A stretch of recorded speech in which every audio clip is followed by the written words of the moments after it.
በስመ አብ ወወልድ ወመንፈስ ቅዱስ አሐዱ አምላክ። በስመ አብ ወወልድ ወመንፈስ ቅዱስ አሐዱ አምላክ አሜን። የአባቶቻችን አምላክ የቸርነት ባለቤት ቸሩ እግዚአብሔር ከዚህ ሰዓት ከዚህ ዕለት ያደረሰን ቅዱስ ስሙ የተመሰገነ ይሁን። እንዴት ዋላችሁ? እንዴት ሰነበታችሁ? ቸርነቱ ምሕረቱ ይቅርታው በጎነቱ ለዘላለም የባህሪ ገንዘብ ለሆነ አምላካችን እግዚአብሔር ከዚህ ሰዓት ከዚህ ዕለት ስላደረሰን ቅዱስ ስሙ የተመሰገነ ይሁን። ለቤታችን ወላዲተ አምላክ ድንግል ማርያም ቅዱስ መስቀሉ ቅድስት ቤተ ክርስቲያኑ ያከበራቸው ቅዱሳን ሁሉ ስማቸው የከበረ የተመሰገነ ይሁን። እንኳን አደረሳችሁ። እግዚአብሔር አምላካችን ከንጹሐን በረከት ያሳድርብን። የቅዱስ ማርቆስ ወንጌል ምዕራፍ 4 ቁጥር 1 ዳግመኛም በባህር ዳር ያስተምር ጀመረ። በባህርም ወደ ታንኳ ገብቶ እስኪቀመጥ ድረስ ብዙ ሰዎች ወደ እርሱ ተሰበሰቡ። ሰውም ሁሉ በባህሩ ዳር በምድር ላይ ነበር። በምሳሌም ብዙ አስተማራቸው። ሲያስተምራቸውም እንዲህ አላቸው፣ ስሙ፣ እነሆ ዘሪ ሊዘራ ወጣ። ሲዘራም በመንገድ ላይ የወደቀ ዘር ነበር። ወፎችም መጥተው በሉት። አፈር በሌለበት በጭንጫ ላይም የወደቀ ነበረ። መሬቱም ጥልቀት አልነበረውምና ፈጥኖ በቀለ። ፀሐይም በወጣ ጊዜ ጠወለገ፣ ስርም አልነበረውምና ደረቀ። በእሾህ መካከልም የወደቀ ዘር ነበረ። እሾህም ወጣና አነቀው፣ ፍሬም አላፈራም። በመልካም ምድር ላይም የወደቀ ዘር ነበረ። በቀለ፣ አደገም፣ ፍሬንም ሰጠ። አንዱም 30 ሌላውም 60 ሌላውም 100 አፈራ። የሚሰማ ጆሮ ያለው ይስማ አለ። ብቻውን በሆነ ጊዜ አብረውት የነበሩት ከ12 ደቀ መዛሙርቱ ጋር ምሳሌውን ጠየቁት። እርሱም እንዲህ አላቸው፣ ለእናንተ የእግዚአብሔርን መንግሥት ምስጢር ልታውቁ ተሰጥቷችኋል። በውጭ ላሉት ግን በምሳሌ ይሆንባቸዋል። ማየትን አይተው እንዳያውቁ፣ መስማትንም ሰምተው እንዳያስተውሉ፣ እንዳይመለሱ፣ ይቅርም እንዳልላቸው፣ ኃጢአታቸውም እንዳይሰረይላቸው። እርሱም እንዲህ አላቸው፣ ይህችን ምሳሌ አታውቁምን? እንግዲያ ምሳሌን ሁሉ እንዴት ታውቃላችሁ? ዘሪው የእግዚአብሔር ቃል የሚዘራ ነው። ቃል በተዘራበት መንገድ ያሉም እነዚህ ናቸው። ቃሉን እንደሰሙ ያን ጊዜ ሰይጣን መጥቶ የተዘራውን ቃል ከልባቸው ይወስዳል። ዳግመኛ በጭንጫ ላይ የተዘሩ ቃሉን ሰምተው ፈጥነው በደስታ የሚቀበሉት ናቸው። ለጊዜው ነው እንጂ ስር የላቸውም። ስለዚህም ቃል መከራ ወይም ስደት በሆነ ጊዜ ወዲያውኑ ይክዳሉ። በእሾህ መካከል የተዘሩ ቃሉን የሚሰሙ እኒህ ናቸው። የዚህ ዓለም ሐሳብና የባለጠግነት ማታለል፣ ሌላው ምኞት ሁሉ ይገቡበትና ቃሉን ይንቁታል፣ ያንቁታል፣ እርሱም አያፈራም። በመልካም ምድር የተዘሩ ቃሉን ሰምተው የሚቀበሉት ናቸው። አንዱም 30 አንዱም 60 አንዱም 100 ቅንጣት የሚያፈራ እነዚህ ናቸው። እንዲህም አላቸው፣ መብራትን አብርተው እንቅብ ሊደፉባት ወይም ከአልጋ በታች ሊያኖሯት የሚያመጧት አሉን? በመቅረዟ ላይ ሊያኖሯት አይደለምን? የሚሸሸግ ስውር የለም፣ የማይገለጥም የተሸፈነ የለም። የሚሰማ ጆሮ ያለው መስማትን ይስማ። ስለ ቅዱስ ቃሉ እግዚአብሔር አምላካችን ስሙ የተመሰገነ ይሁን። አሜን። የተመሰገነ ይሁን። አሜን። ሰማችኋል አይደል? እንግዲህ ያው በአገሪቱ ሙሉ መብራት ጠፍቶ ይሆን ወይ እዚህ ሰፈር እየመረጡ በተለይ ረቡዕ እያጠፉት ይሁን እግዚአብሔር ያውቅላቸው። ያው እንዲያየው ነው። እቺኛይቱን እንግዲህ ያሰንበታት እሷም ቢካለች ቀረብ ብለን እንግዲህ በጉሮሯችን እንጮሃለን። የሳምንቱ ጩኸት ትንሽ ንዴትም ስለነበረው ጉሮሮ ተዘግቶ ዛሬ ትንሽ መከፈቱ ነው። ለአንድ ቀን ጩኸት ለ7 ቀን ጉሮሮ ከዘጋ ችግር ነው። ስለዚህ ብላችሁ አድምጡ። የሰው ጉሮሮ አትዝጉ፣ እግዚአብሔር እናንተ እንዳይዘጋባችሁ ነው። እና ዋላችሁ እግዚአብሔር ይመስገን። አዎ መቼስ የኔም መለፍለፍ ከንቱ እንዳይሆን የእናንተም መስማት መማር ለፍርድ እንዳይሆን ተጠንቅቀን እናዳምጥ። ያለነው በቅዱሳን ሐዋርያት ጾም ነው። የጾም ሐዋርያት የቅዱሳን አባቶቻችን ስለ ጾማቸው ለመነጋገር ግብረ ሐዋርያት የሐዋርያት ሥራ ብለን ጀምረናልና ክፍል 2 ይሄ ነው። ሳምንት በቅዱስ ማቴዎስ ወንጌል በምዕራፍ 9 ላይ ተከተለኝ ያለውን በመያዝ የሐዋርያት የመጀመሪያ ሥራቸው እግዚአብሔርን መድኃኒታችን ኢየሱስ ክርስቶስን መከተል ነው። እኛም ልንከተላቸው የሚገቡ የሁሉ ፈጣሪ እግዚአብሔር ከሱ በታች እግዝእትነ ማርያም ቅዱሳን አሉልን፣ ልንከተላቸው የማይገቡ ሰዎች ደግሞ አሉ ብለን ተማርነን። ዛሬ ደግሞ ቅዱሳን ሐዋርያት ከተከተሉት በኋላ የመጀመሪያው ተግባራቸው ወይም መከተልን አንድ ብለን ከቆጠርነው ሁለተኛው የሐዋርያት ሥራ መማር። ዛሬ ስለ መማር ነው ምንማረው። እንዴት ዋላችሁ? እግዚአብሔር ይመስገን። የምንማረው ስለ መማር ነው። በዚህ ዘመን በዚህ ዘመን ተምሬያለሁ የሚለው ብዙ ነው። አስተምራለሁ የሚለው ብዙ ነው። እማራለሁ ባይሆን ብዙ ነው። ሁሉም ግን ሲደመር ውጤቱ ምንድነው? ዜሮ። ለምን? ስለዚህ ስለማስተማር ያለውን ችግር አስተማሪዎች ጋር እንወያዩ። ስለመማር ያለውን ነገር ከዚህ እንባል። ቅዱሳን ሐዋርያትን ቅዱሳን ያሰኛቸው አንዱ መማር ነው። ነገር ግን የኔ ቢጤ አንዳንድ ሰባኪ ከሚሰሯቸው ስህተቶች አንዱ ሰዎች እንዲያዳምጡን እንፈልጋለን። ደህና ዋላችሁ? ሰዎች እንዲያዳምጡን መፈለግ ጤነኛ አስተሳሰብ አይደለም። ልብ በሉ። ደህና ዋላችሁ? ሰዎች እንዲያዳምጡን መፈለግ እንደ ክርስትና ጤነኛ ነገር አይደለም። ልብ በሉ። እግዚአብሔር እንዲያዳምጡ አይደለም፣ ቃሉን እንዲያዳምጡ አይደለም። ማለት ነው እንዲያዳምጡ እንፈልገው የኛ መሰማት ነው የሚያስጨንቀን እንጂ የእግዚአብሔር መሰማት አይደለም። ልብ ብላችኋል? እንዴት ዋላችሁ? ሰባኪውን ካልሰማ ነው እግዚአብሔር እንዴት እንሰማለን የምትሉ ከሆነ እያወራሁት ያለው ስለ እናንተ አይደለም፣ ስለ ሰባኪው። እኔ መደመጥ የሚያስደስተኝ ከሆነ በውዳሴ ከንቱ ተጠልፌያለሁ ማለት ነው። ስለዚህ የማስተምረው ትምህርት ዋጋ ፋይዳ አይኖረውም። ሰዎች እንዲያዳምጡን በተለይ አስተማሪ ለሆነ ሰው እንዲያዳምጡን መፈለግ በራሱ ኃጢአት አይደለም። አደራረጉን ግን እንደምናየው እግዚአብሔርን ሳይሆን እኛ እንዲያዳምጡ ነው የምንፈልገው። የዚህ መገለጫው ምንድነው ከተባለ ሁለት ነው። አንድ ተከታይ እንፈልጋለን አይደል? ሳምንት እንደተነጋገርነው ተከታይ የሌለው ሰባኪ አለ። እንዴት ዋላችሁ? ማንም የማያውቀው ሰንበት ትምህርት ቤት ውስጥ ያለ አንድ ሰባኪ እንኳን ቢያንስ ማን ይከተለዋል? ሰንበት ተማሪ ይከተለዋል። ተከታይ የሌለው ሰባኪ በዚህ ዘመን ይሄ መገለጫው እግዚአብሔርን ትተን ሰውን ስናከብር፣ እግዚአብሔርን ትተን ሰውን ስንፈራ፣ እግዚአብሔርን ትተን ለሰዎች ስናደላ ሐዋርያዊ ጎዳና እንደሌለን ግልጥ ነው። ለምን? ሐዋርያት ይይሰነ ናድሉ ለእግዚአብሔር። ለማን መታዘዝ ይሻላል?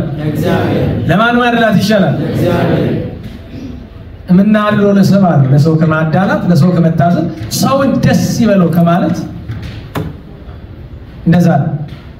እና እኔ ያየሁትን ነገር ሁሉ ስለማስተምርበት ያው አንዳንዶቻችሁ እንደምታውቁት ትናንት ሐዘን ገጥሞን የቤተክርስቲያን አገልጋይ የሆኑ እኛም የሚዛመዱን ሰው አርፈው ቀብረናል። አስተማሪ ባልሆንም እንኳን እንደ አስተማሪ የምታስቡ ከሆነ የምታዩት ነገር ሁሉ ትኩረታችሁን ይስበዋል። በነገራችሁ ላይ ይጎዳልም ይጠቅማል። ሁሉ ነገር ላይ ማተኮር ይጎዳልም ይጠቅማል። አንዳንዴ ደግሞ የማይጠቅም ነገር ላይ ማተኮር ስለሚመጣ ይጎዳል። እና ሁልጊዜ ሐዘን ብዙ ጊዜ ሰው የሚበዛበት ሐዘን ላይ ስለማልገኝ ሰዎች የሚያደርጉትን ነገር አይደል። በመጀመሪያ አንድ ትምህርት ልስጣችሁ። ለናውላችሁ ባዘነ ሰው ላይ አትፍረዱ። በተለይ ሀገር ላይ በጣም መጥፎ ነገር ሐዘን ላይ ይሄድና ስለ አለቃቀሳቸው አቃቂር ያወጣል። በጣም ብዙ ሰው በጣም የሚያለቅሰውን ሰውዬ ይሄን እኮ ቆሞ እያለ ለሟቹ ምንም አላደረገለትም ይላል። በደንብ የማያለቅሰውን ደግሞ እየውስኪ ያለቅስ ወይኔ ወይኔ አይልም። አባቴ አባቴ ይላል። ምን አገባ በሉ እስቲ። እንዴት ባላችሁ? ያለው ሰው ምንድነው የሚባል? ምን አገባው? በነገራችሁ ላይ በገዛ ንባዬ በገዛ ቤቴ ባለቅስ ባላለቅስ ምን አገባው? አንድ ትምህርት ነው። ሁለተኛ እኔ እዛ ስቆም ሲያዩ ለሐዘንተኛ ማንም ሰው ሲሞት እናዘናለን እናዘናለን። ማዘን ይገባል አይገባም? ሙስሊምም ይሁን መናፍቅም ይሁን ማንም ይሁን ሰው ሲሞት ማዘን ይገባል አይደል?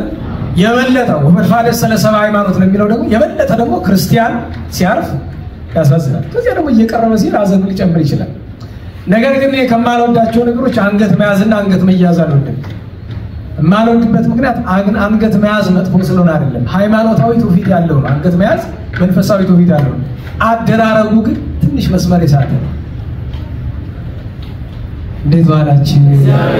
አደራረጉ ላይ እና መተው ለመጀመሪያ ጊዜ በህይወቴ ሰው እጁን ትከሻዬ ላይ አሳረፈብኝ። እኔ ገጥሞኛ አቅም ለምን አልቀርብም? ሲያሳርፉብኝ ፊታቸውን እንደማየው አዝነዋል ወይ ማለት ጥያቄው። አላዘኑም። ምን ያደርግላቸዋል? ደህና ዋላችሁ? ምን ያደርግላቸዋል?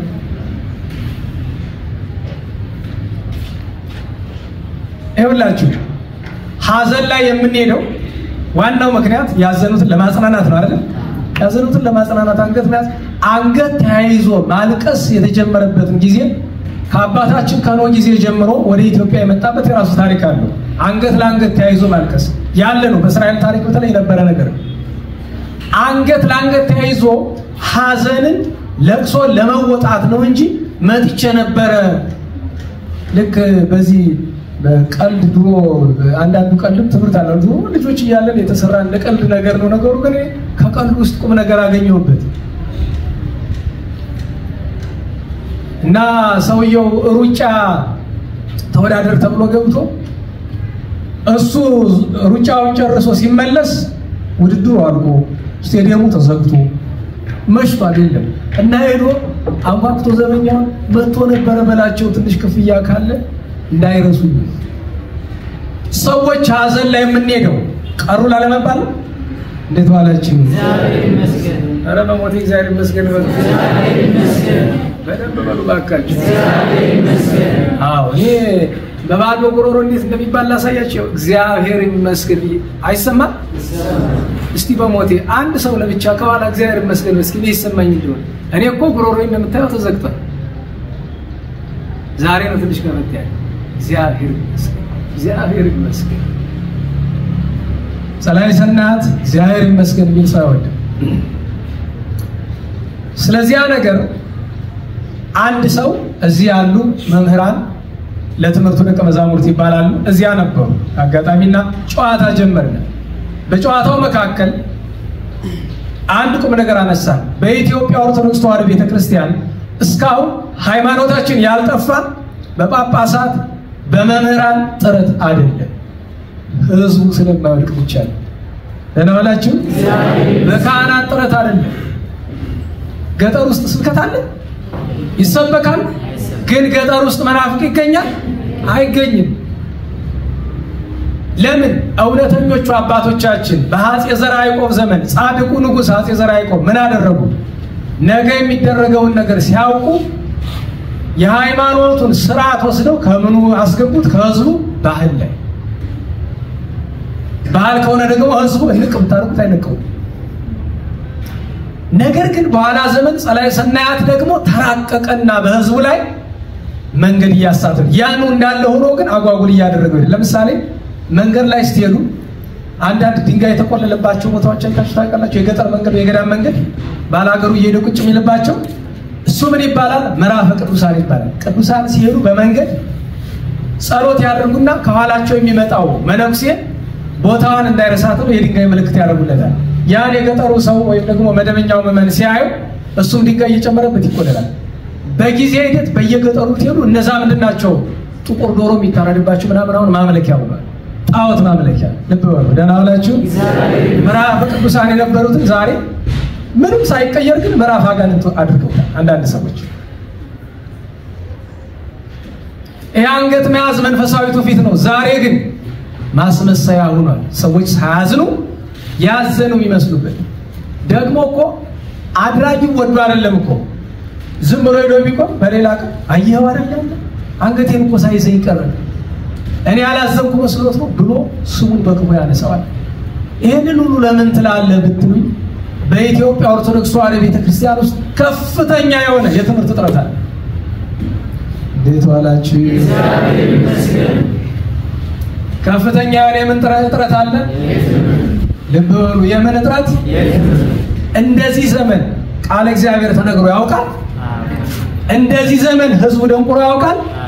ይኸውላችሁ እንደዚህ ዘመን ሰባኪ የበዛበት የለም። እንደዚህ ዘመን ህዝቡ የደነቆረበት ዘመን የለም። ተረድተነው ከሆነ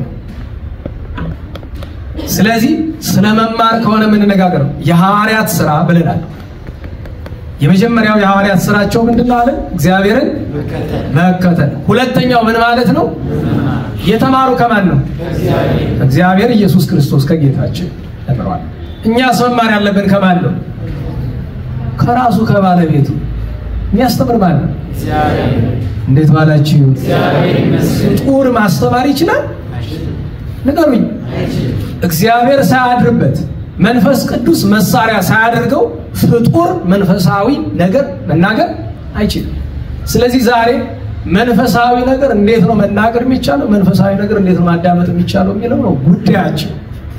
ለዛ ነው ወንድሞቻችን በተለይ ነገ ከነገ ወዲያ ለስብከት ለአገልግሎት የምትሄዱ ቅዱሳት መጻሕፍትን ጸዋትወ ዜማ የተማራችሁ በተለይ አስተማሪው እየስጠቅስ እናንተን ይመለከታል፣ እኔን ይመለከታል።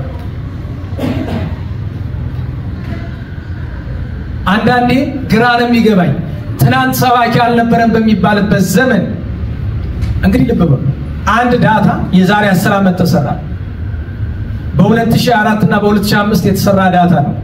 ኢህአዲግ ከገባ ጀምሮ ከ1983 እስከ 2004 ድረስ ለናውላችሁ ከ5 ሚሊዮን በላይ ኦርቶዶክሳዊ ሃይማኖቱን ክዷል።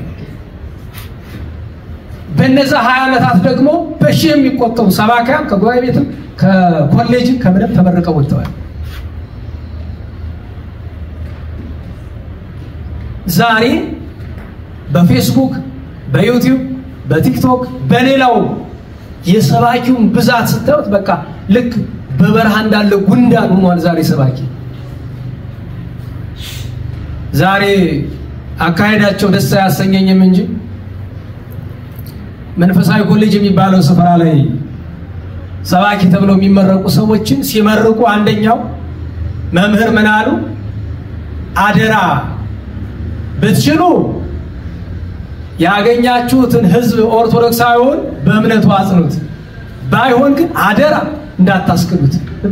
አሁን እናንተ ተመርቃችሁ ትሉ እንደዚህ ያሉላችሁ ይከፋችኋል አይደል? ይከፋችሁ አይገባም። በዚህ ዘመን ከሚያሳምነው የሚያስክደው አይበዛም። በነገራችሁ ላይ በዚህ ዘመን አዲስ አበባ ስትሄዱ በሰባኪ ቁጥር ልክ አርቲስት ገሌ ምናምን ገሌ ነው አይደል? ለምን አርቲስት ገሌ ከሌለ ሰው አይመጣማ ወደ ጉባኤ። ባለፈው አንድ ነገር አልነገርኳችሁ? እንዴት ዋላችሁ? በመላ ሀገሪቱ በአንድ ቀን በተመሳሳይ ቀን በተመሳሳይ ሰዓት በሁሉም በ35,000 አብያተ ክርስቲያናት ሁሉ ተመሳሳይ ስብከት መሰጠት አለበት። ርዕሱም አንድ ነው። እሱ ምንድነው ብያለሁ? በሕግ አምላክ። አዎ ጳጳሳት በሕግ አምላክ፣ ካህናት በሕግ አምላክ፣ ዲያቆናት በሕግ አምላክ፣ መነኮሳት በሕግ አምላክ፣ ሰባኪያን በሕግ አምላክ፣ ዘማሪ ነን የምትሉ በሕግ አምላክ። እናንተ አርቲስት ነን ብላችሁ ቆሻሻ ይዛችሁ ቤተክርስቲያን ወደ ምረት እናንተን አይደለም ቆሻሻ ብለው ይዛችሁት የምትመጡትን ነገር ነው። አንድ አርቲስት ነኝ የሚል ሰው መጀመሪያም አርቲስት አይደሉም። ለኛ በሃይማኖታችን አርቲስት የሚባል ጥበበኛ የሚባል ማለት ነው እግዚአብሔር። ንገሩኝ፣ በጸጋ ጥበበኛ የሚባሉ እነማን ናቸው? ለኛ ጥበብ አንዲት ናት፣ የጌታችን ቅዱስ ሥጋው ክቡር ደሙ። ጥበበኛ የሚባሉ ካህናት ናቸው። አንድ ሰው ስለዘፈነ ጥበበኛ ይባላል በሃይማኖታችን? እንዴት ዋላችሁ? ስለዘፈነ ጥበበኛ ነው ኃጢአተኛ ነው ስሙ? ንገሩኝ። በቃ ፊልም ላይ ስለተወነ ስሙ ተዋናይ ነው አይደል? ተዋናይ ምንድነው? አስመሰለ። በጥሩ ትርጉም በደለ ተብሎ ይተረጎማል። እንዲያውም አንድ ሊቅ ምን አሉ? ዳንስ የሚለው እንግሊዘኛ ደነሰ ከሚለው የግዕዝ ነው የመጣ። ደነሰ ፍደለ ይላል። የዳን ቅድም አንድ የድሮ ስለ ተማሪ እዚህ በድሮ የዛሬ 30 5 ዓመት ላይ የነበሩ ሰነድ ተማሪዎች አሉ ነገራችሁ ላይ አሉ ዛሬ ያገኘናቸው ከኛ በፊት የነበሩ ማለት ናቸውና እንደው አዲስ አበባ ጨብርብር ነው ምንድነው የሚሉት የሆነ ወረብ አለ አጫብር ነው ይስል አዎ ምንድነው ጉዱ ከየት ነው የመጣ ብሏል አይ ችግሩ ከአጫብር ወረብ አይደለም አጫብር የራሱ ስርዓት ያለው ነው ታዲያ መሀል ሀገር አዲስ አበባ አለ ሰንበት ተማሪ መቼም ይሄን ሲሰማ ያብዳል መዳነስ ይፈልጋል አዲስ አበባ ሰንበት ተማሪ ለወለቴም ከሁሉ ደግሞ ሰንበት ተማሪ ሁሉን ማለት ያለው በጣም ልባሞች አሉ ይሄ ግን በየቪዲዮ መታዋቸው አዲስ አበባ በተለይ አውደ ምህረት ላይ ታቦት ሲወጣ መታዋቸው እነዛ በሙሉ የዳንስ አምሮታቸው ያልወጣላቸው ናቸው ስለዚህ የዳንስ አምሮታቸው ለመወጣት ሲፈልጉ ማንን አገኙ አጫብር ወረብን አገኙ ያንን በደንብ ይዳንሱበታል አስባችሁታ ታቦታው መዳነስ ያሳፍራል ይሄ ሁሉ ከምን ችግር ነው ካለመማር ቀዳማይ ካላይ ሳልሳይ ራባይ 50 ይያል ይማራል አይደል የለም ለከንቱ ነው የሚያስተምሯቸው ለከንቱ ነው የሚማሩት ለከንቱ ከንቱ ማለት ምን ነው ይመስላችኋል ከንቱ የተባለ ዲያብሎስ ከንቱ ነው ዲያብሎስ በነገራችሁ ላይ ከንቱ ማለት ፍሬ ማያፈራ ነው አይደል ዲያብሎስ 1 ሚሊዮን ሰው አስቶ ምንድነው ሽልማቱ ምንም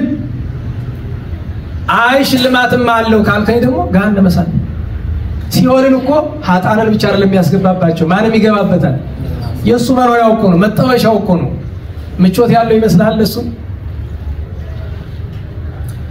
እንዴት ዋላችሁ ስለዚህ ለከንቱ የሚያስተምር ሰው በዛብን ለከንቱ የሚማር ሰው በዛብን ህዝቡን ለመሰብሰብ ብለን በነገራችሁ ላይ እኔ አንዳንድ ጊዜ ምሳሌ ለመሆን መበቃ ሰው አይደለም እግዚአብሔር ግን በቸርነቱ አንዳንድ ምሳሌ የሚሆኑ ነገሮችን ያሳያል ለምሳሌ እዚህ ያላችሁ በመላችሁ እንድትመጡ ጥሪ ተደርጎላችኋል እንዴት ዋላችሁ ሳምንት እንድትመጡ ብያችሁ አቃለሁ የሆነ እንድትመጡ ኢንሴንቲቭ ማበረታቻ አድርጌ አቃለሁ እዚህ ዓለም ላይ እንደኔ ስብከቱ ስድብ የሚመስል ሰው እኔ አላውቅም አይደል ለምን ነው የምትመጡ ወደሽ እንኳን ማቴ ንጉስ ተመርቄ ያለ በግድ ነው የምትመጣ ማን እንደሚያመጣ ታውቃለህ አይምሮን አስገድሎ አውቀዋለህ ባለቤቱ ነው ትምህርት ገንዘብ ለማግኘት ብለህ ህዝብ አትንከባከብ ቋንጥጦ ያዘው ይሰጣል ዝክረ ቅዱሳን በአመት ለ300 ለ200 ገዳማት ቀለብ የሚሰፍረው አረ ገንዘብ አምጡ በመራን ተንከባከቡ ብለን ነው እንዴት ዋላችሁ እግዚአብሔር ይመስገን ብለን ነው ወይ አይደለም ገንዘብ ልስጥ ሲለን እንኳን ማለት ነው ስንት ነው ደጅ ማስጠናው ነው ታውቃላችሁ ገንዘብ ለመስጠት 500 ሪጃል እና ምን አገባኝ ለዝክረ ቅዱሳን ሰጥብዬ እና ስጣ ከፈለከ ሰው ይላ አካውንቱ አስገባ እኔ ምንድን ነኝ ለና ዋላችሁ ሰው ሲያይ እናት ይሄ ሰው ይብድነው መሰለኝ አዎ እብድማ እብድነኝ ድሮ ግን ምን ብዬ እንከባከባለሁ ሀብታም ሲመጣ ተንከባከበው ዳስ መጣስ ቅዱስ ያዕቆብ እንደተናገረው አንቺ ካመዱ ላይ ተቀመጭ ነው በጣም ችግር አለ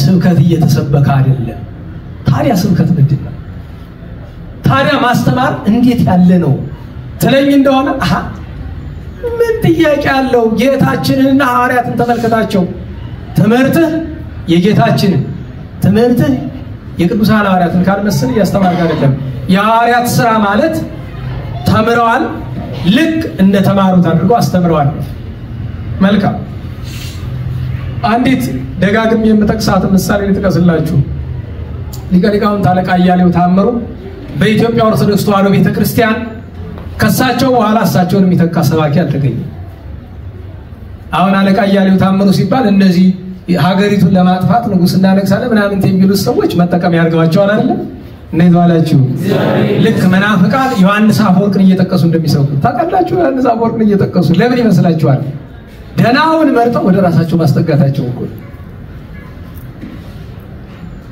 እንዴት ዋላችሁ ከወንጌል ጠቅሶ ሲያስተምር ያልተቃናለት አፈወርቅን ሲጠቅስ ሊቃናለት ነው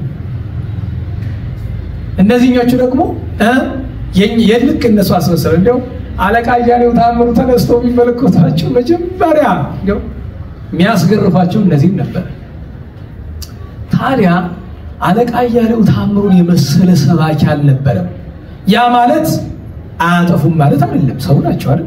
ከመቤታችን በቀር ማያጠፋ አይደለም። ቅዱሳን እንኳን ያጠፋሉ። እንኳን ስጋ ለባሽ የሆነ ሰው እንኳን የሚበላ የሚጠጣ ከእህል የተከለከለ ቅዱሳን እንኳን ያጠፉ ይችላሉ አንዳንድ ጊዜ አይደል? በአጸደ ስጋ ሳሉ ከስህተት ለመጽዳት በጣም ፍጹም ገር ያስፈልጋል። ያም ሆኖ ግን የእሳቸው ስብከት መገለጫው ምንድነው ካልከኝ ሊቀ ሊቃውንት አለቃ እያሌው ታምሩ ምን ጊዜም የሚያስጨንቃቸው እስከ ተረዳነው ድረስ የእግዚአብሔር ሐቅ የወንጌል እውነት የቤተ ክርስቲያን ትምህርት እንጂ እገሌ ይክፋው እገሌ ደስ ይበለው አይደል? የሆነ ነገር ብናገርስ ለምሳሌ እዚህ መምህራን አሉ የሆነ ነገር ስናገር ቢከፋቸው ይክፋቸዋል። እኔ ምን አገባኝ? እናንተና ስለስተ ነው ሊመጣው ግራ እኮ ነው የሚገባኝ።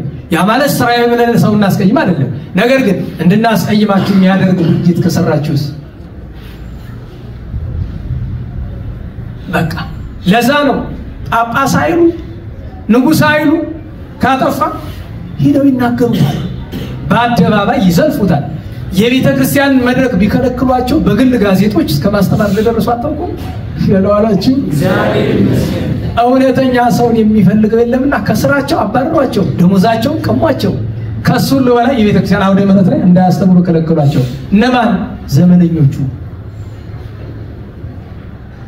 ስልጣኑን የያዙት ገንዘቡን የያዙት እምቢ አሏቸው። አለቃ ምን ማድረግ ጀመሩ? ምን አደረጉ? በጋዜጣ እስከ ማስተማር ድረስ ደረሱ። በቴፕ ሪከርደር ከቤታቸው እየሰበኩ እስከ ማሰራጨት ደረሱ። እንዲህ ሆነው ተገብተው በ99 ዓመተ ምህረት ነሐሴ ወር በአባተ ፍልሰታን ጦም ማዘክረው በ15ኛው ቀን የዛሬ 18 ዓመት አካባቢ አረፉ። እግዚአብሔር በቀኙ አቁማቸው አሜን። በረከታቸውን ያሳድርብን። እሳቸውን የመሰለ አባት መምህር አይንሳል። ለስብከቱማ አማርኛ ማሳመር ምስጢር ማስተካከል ለማናቀቱ ሞልቷል። ምስጢር ማስተካከል ለማናቃተ መንፈስ ቅዱስ መሳሪያ የሚያደርገው ግን እንጃ እንዴታን ካልሆነ በቀር እንጃሪ። በተለይ ድሃ ተበደለ በሉስቲ ፍርድ ተጓደለ። አዎ እንዲህ የሚል ዳኛን የሚገስጽ አለ የለም? አልቦ አሐዱ ያለው ቃል ዳዊት እኮ ተፈጽሞብናል። የለም አጣነ። ታዲያ ስብከት ምንድነው? መንጋው እየተበላ ዝም ብለ መድረክ ላይ ወጣ። እንደው ቅዱስ ያዕቆብ ነገር ደረሰብን። አንድ ሰው ተርቦ ወደ አንተ ቢመጣ ሄድ እሳት ሙቅ ጥገብ ብንለው ይላል ቅዱስ ያዕቆብ ይባላል። እንዴት ዋላችሁ? እየታረደ ያለ ህዝብን ምንድነው የምትለው? አንተ ሰባኪ ከሆንክ አባት ከሆንክ እየታረደ ያለው ምንድነው የምትለው? አራጁን ተው፣ ልጆችን ምዕመናንን ወገኖችን አትረድ፣ ታራጁን ደግሞ አይዞ አደባባይ ወጣ በርታ አለው። እኛም አብረን እንሞታለን ለሃይማኖታችን እያለ የሚያደፋፍራል። አንድ አቡነ ጴጥሮስ ባለፈው 100 ምናምን ዓመት ውስጥ አንድ አቡነ ጴጥሮስና አንድ አቡነ ሚካኤል ያሉ ያሳዝናል። ያሳዝናል ብቻ ሳይሆን ያሳፍራል። አረ ይቀፋል፣ በሞቴ ይቀፋል። የሚደረገው ነገር ይቀፋል ስናየው። ታዲያ ወደ ዋና ጉዳያችን ስንመለስ አለቃ እያሌው ታምሩም ስብከት ስለሚያውቁ እውነተኛ ሰባኪ ስለሆኑ ብቻ አይደለም የምናነሳቸው፣ ደጋግም የምናገረው ስላልገባን ነው። አንድ ጊዜ ጠሯቸው።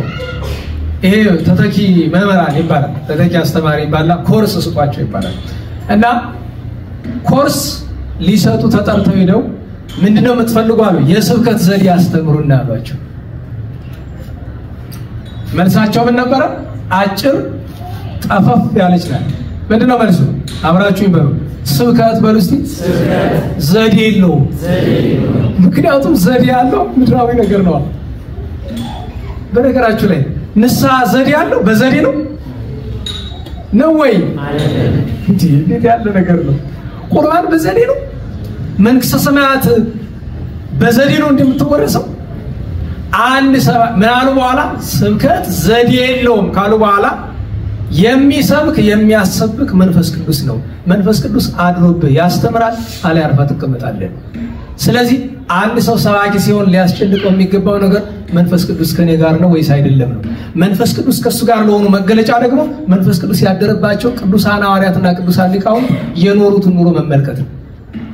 ያ ከሌለ ሰባኪ የምትሆነው የሥራ ዘርፍ አድርገው ነው ማለት ነው። በዚህ ዘመን ስብከት ምንድን ነው? እንዴት ዋላችሁ? አዲት ሞኛ ሞንጅላጅል መጣችና ሰው ሀገር አሜሪካ እንዴት ነህ አለችኝ። እኔ ነኝ ነህም እንጂ እሷ አንቱ ነው የምትለው። ደህና ሰው መስያት ደህና ነው ተያል እስቲ በሷ ቋንቋ እግዚአብሔር ይመስገን ፈልጌዎት ነበረ። እሺ ምንድነው? ምን ፈልገሽ? እንዲያው ቅር እያለኝ ምን አጠፋነ? ሁሉ ሰባኪ መኪና አለው እንዴት ሰው በእግሮት ይሄዳል? ልግዛለሁት እንጂ አለች። አለ ትግዛልኝና ልስጣችሁ እንዴ? እንደደና ቆርጥ አለኮ ጅላጅ ይኸው አይበላ ያስበላ ይላል። አንተ ጂቤ ብላ እንዳለን ጂቤ ለምቆለ አይበላ ያስበላ ሰርተ ብላ እንጂ። ለዚች ሰው መልሱ ምንድነው? ቀጥ ብለሽ ከቤት ውጪ። እንደዛ ነው የሚባለው። እንዳትረሱ ነገ ቢሏችሁ ቀጥ ብለሽ ውጪልኝ ከዚህ። ምን ትላለች እቺ ደግሞ? መኪና እንደውም አንዱ ሰባኪ ኧረ እባክህ ሀገር እያለቀ ቤተክርስቲያን እየተበደለች ነው፣ እባክህ ቢያንስ አንድ ቀን በስብከት መካከል የቤተክርስቲያንን ግፍ ተናገር። በጣም ዝነኛ ስለሆነ ያው ሰው ይሰማዋል ተብሎ ሄዶ ለጠየቀው ሰው ምን ቢለው ጥሩ ነው? ቆይ ጂፕላስ ምናምን እየሰራው ስለሆነ እሷ ትለቅልኝ ከዛ በኋላ እናገራለሁ ብሎ አለ ይባላል። ቃል በቃል ነው በነገራችሁ ላይ እንዲናገር የተላከው ሰው በአጋጣሚ የኛ ሰው ነው። እንደዛ ብሎ አለ ብሎ ዛሬ ያን ሰባኪ ሳይው አዝናለሁ። በርግጥ ተጸጽቶ ንስሐ ገብቶ ይሆናል። በርግጥ ተዛፎቁ ፈልሰስ ብሎ እየኖረ ነው ያለ። እግዚአብሔር ይማረው ይማረን፣ ይቅር ይበለው ይቅር ይበለን። አሁን የሰባኪው ልትወው ምን ማን ሰባኪው ነው አይሰማኝ ወትሮ ነው። ቢሰማኝም ስድብ ነው፣ ሌላ ትርፍ የለውም። ወደኛ እንምጣ። ወደኛ ስንመጣ መማር ብለን ስን ቅዱሳን ሐዋርያት እንዴት እንደተማሩ መጀመሪያ እንመልከት። በዚህ በቅዱስ ማርቆስ ወንጌል ጌታችን የዘሪውን ምሳሌ አንድ ምሳሌ ያወጣን እንጂ ጠቅላላ ወንጌል ትምህርት ነው። የዘሪውን ምሳሌ አስተማራቸው። ልብ በሉ። ሲያስተምራቸው ቅዱሳን ሐዋርያት ተቀምጠው ያዳምጡ ነበር። ለናላችሁ እግዚአብሔር ይመስገን ያዳምጡ ነበር። ነገር ግን አልገባቸው። እንዴት ዋላችሁ? እግዚአብሔር ይመስገን ምን አላላቸው? አልገባቸው። ያ ከሐዋርያት የምወደው ነገር የራሴን ስንፍና እያየሁኝ ቅዱሳን ሐዋርያት ጥያቄ ሲጠይቁ ሰብሰብ ብሎ ነው ከስንት አንድ ካለው አንድ ባንድ ያሉ ማዚያውን ያልገባችሁን ሳትጠይቁ አትሂዱ ልይ ብያውን ላስተምር ነው። ከዛ በኋላ ተሰልፈህ ልትመጣ መፈንዳት ነው።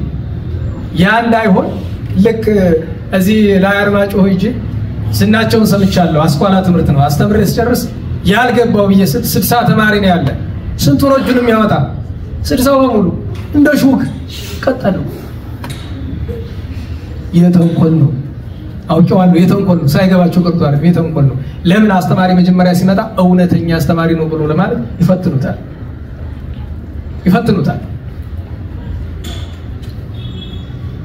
ሰብሰብ ብለው ቅዱሳን አባቶቻችን ብቻውን ሲያገኙት ጌታ ሆይ ቅድም ያስተማርከው በምሳሌ ነው። ዘሪ ሊዘራ ወጣ፣ ዘሩንም ዘራ። አንዱ እንዲህ ባለ ስፍራ፣ ሁለተኛው እንዲህ ባለ ስፍራ፣ ሶስተኛው እንዲህ ባለ ስፍራ ብለህ በጎዳና የወደቀ አለ፣ በእሾህ መካከል የወደቀ አለ፣ በጭንጫ በደንጊያ ላይ የወደቀ አለ፣ በመልካሙ መሬት ላይ የወደቀ አለ ብለህ አስተማርክ። በጎዳና ዳር ያለውን ወፎች በሉት፣ በእሾህ መካከል የተዘራው ለጊዜው በቀለ፣ ኋላ ግን እሾህ አንቆ አስቀረው። በጭንጫው መካከል የተተከለው ጥቂት በቀለ፣ በኋላ ግን ስር ስላልነበረው ደረቀ። በመልካሙ መሬት ላይ የወደቀው ግን 30፣ 60፣ 100 ፍሬን አፈራ አልክ። ምንድነው ይሄ ነገር አስረዳን ብለው ጠየቁት። እዚህ ላይ ወገኖቼ አንድ ትምህርት እንድንወስድ እንፈልጋለን። እንዴት ዋላችሁ? እግዚአብሔር ይመስገን። በየቀኑ የእግዚአብሔርን ቃል ማዳመጥ የተገባ ነው። በአንዱ ቀን ያዳመጥነው ካልገባን ግን ወደ ሁለተኛው ትምህርት አንለፍ ባካችሁ። እኔ ደጋግሜ ይሄን ነገር እላለሁ። ይሄ ማለት የሳምንቱ ትምህርት ስላልገባ በዚህ ሳምንት አትምጣ ማለት አይደለም። ለነዋላችሁ የሳምንቱ ትምህርት ለምን እንዳልገባ ራስን ጠይቀው። አሁን ያስተማሪዎችን አነሳናል ባቸው የኛና ሰው ለምንድነው ሳምንት የተማርነው ካልገባን ለምንድነው ያልገባን? የራሳችን ኃላፊነት እንይ እስቲ። ለምንድነው ያልገባን? ለምን እሱን መጠየቅ እንድንችል ነው። ሳይገባን ከአንዱ ስብከት የዚህ ዘመን ሰው በነገራችሁ በተለይ ውጭ ሀገር ወደ አረቡ ዓለም ያሉ ብዙ እህት ወንድሞች አሉና ጥሩ ነው። ሌላ ነገር ከማየት ስብከት ማየት ጥሩ ነው። የስብከት ሱስ የያዛቸዋል። ቃሉ ሙሉ ስብከት የሚያዳምጡ ጥሩ ነው። ወይ ደግሞ ስብከት ማዳመጥን እንደ ገድል አድርጋችሁ ሰሩት። እንደዚያማ ከሆነ ሊሆን ይችላል እኮ። ደህና ዋላችሁ? እንዴት ዋላችሁ? ለምሳሌ አንድ ገድል ላሳያችሁ ማትገምቱት ማለት ነው። ለምሳሌ አንድ ሰው አለ፣ ጠዋት ይነሳል፣ አንድ ቤተክርስቲያን ይሄዳል፣ አቡነ ዘበሰማያት ይደግማል፣ በእግሩ ነው። ከዛ ቀጥሎ ወዳለው ቤተክርስቲያን ይሄዳል፣ አቡነ ዘበሰማያት ይደግማል፣ ከዛ ቀጥሎ እያለ በጣም ብዙ ቤተክርስቲያን በእግሩ አድርሶ ይመለሳል። አታውቁም ይሄ ገድል እንደሆነ? ትሩፋት ነው እኮ አያያዝ ይላል እንጂ በጣም እስመ ውስተ ቤተ አቡየ ብዙ ማሂደር ወምዕራፍ ቦቱ ብሎ ጌታችን በዮሐንስ ወንጌል የተናገረውን አባቶች ተረጉመን ሆኗል። በአባቴ ቤት ብዙ ማደሪያ አለ ማለቱ በመንግስተ ሰማያት ብዙ ማደሪያ አለ ለማለት ነው። መንግስተ ሰማያት ስንት ናት? የሚገባበትን ጎዳና ብዛት ሲያይ ነው እንዲህ አለ ብለው ተርጉመዋል። አያችሁ፣ በጾም የእግዚአብሔር መንግስት የሚወርስ አለ፣ በጸሎት የሚወርስ አለ፣ በምጽዋት የሚወርስ አለ፣ በስግደት የሚወርስ አለ፣ በትህትና ስራ የሚወርስ አለ። ሁሉን የያዙ ቅዱሳን አሉ። እንደ ችሎታው ግን አንድ ነገር ላይ የሚያተኩራል። በነገራችሁ ላይ ትኩረታችሁ የት ላይ ነው? አንዱ ላይ አተኩራችሁ ማለት ሌላውን ተው ማለት አይደለም። ደከመ ራበ አይዞ አትዙሩ ማን እንደሆነ ምን አውቃችሁ ካለ ሰው ቅድም አንድ ሰው እንደዛ ሲለዚያ አየውኝና አውጪ እኔንም ሊያስብለኝ አሃ ይሸጋግራል ይባላል አይደል? ከሚሸጋገሩ አይነቶች የበሽታ አይነቶች አንዱ ማዛጋት ነው መሰል። በጎንደር አማርኛ ማዛጋት አይባልም። ምንድነው በጎንደር አማርኛ የሚባለው? ማስፋሸክ ይባላል። እናንተ ጎበዞች ናችሁ ማለት ነው። ችልችል ጎበዝ ናችሁ ታውቃላችሁ። እንዴት ዋላችሁ? እንዴት ዋላችሁ? መሰረታዊው ነገር አንዱ ትምህርት ይኸው ሰው ምግባር ብሎ የሚያተኩርበት አንድ ነገር ያስፈልገዋል። ይሄ ያድነኛል። አንድ ጊዜ አንድ ሰው አገኘውና በአጋጣሚ ለያኛው ደግ ሰው እግዚአብሔር የሚናገርበት አንድ ደግ ሰው መጣና ይሄኛው ሲነግረኝ የነበረውን ነገር ያኛው ሰማ። ይሄኛው ሲነግረኝ የነበረው ምንድነው? እኔ ምንም መልካም ስራ የለኝም እና ከእግዚአብሔር ፊት ምን ይዤ ነው የምቆም ብሎ ይላል። ማለቱ ጥሩ ነው። ነገር ግን ይሄ ነው ማለላችሁ አንድ ተግባር አለው ስራዬ ብሎ የሚያደርገው እሱ ያንን ከቁም ነገር አልቆጠረው። ግን እንቅ ብታርጉት አይተው ለእግዚአብሔር ፍቅር ብሎ ጀምሮ ተጣልቶ እሱ ከጽድቅ አለመቁጠሩ ጥሩ ነው። አጥብቆ መያዙ ጥሩ ነው።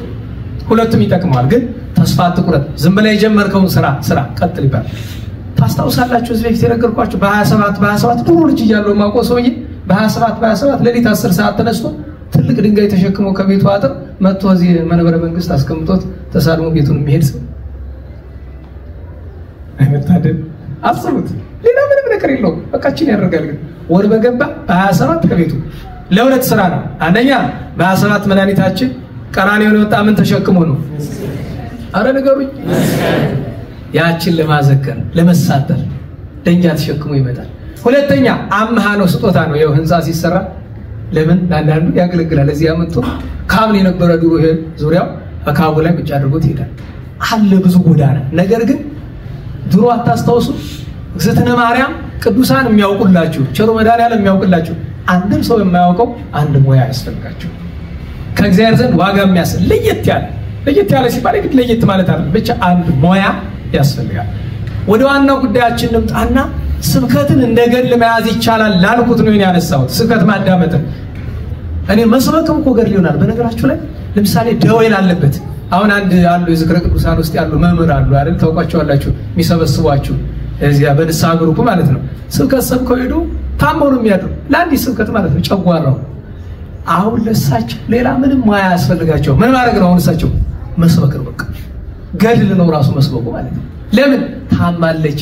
ገንዘብ አያገኙበት ምንም አያገኙበትም። ብቻ ከመድረክ ሲወርዱ ምን ይዘው ነው የሚወርዱ? በሽታ። ያው ለሳቸው መስበኩ ራሱ ትሩፋት ይሆናል። ደጋግሞ መስበኩ። እንደውም ዛሬ ጉሮሮዬ ካልተከፈተ ብዬ ይዣቸው ልመጣ ነበር እንዲያስተምሩ እና ስብከት ማዳመጥን መስበክ እንደገር ሊሆን ይችላል፣ ግን ለሁሉ ሰው አይሰራም። ከስንት ሰው ለአንድ ሰው ነው የሚሰራው።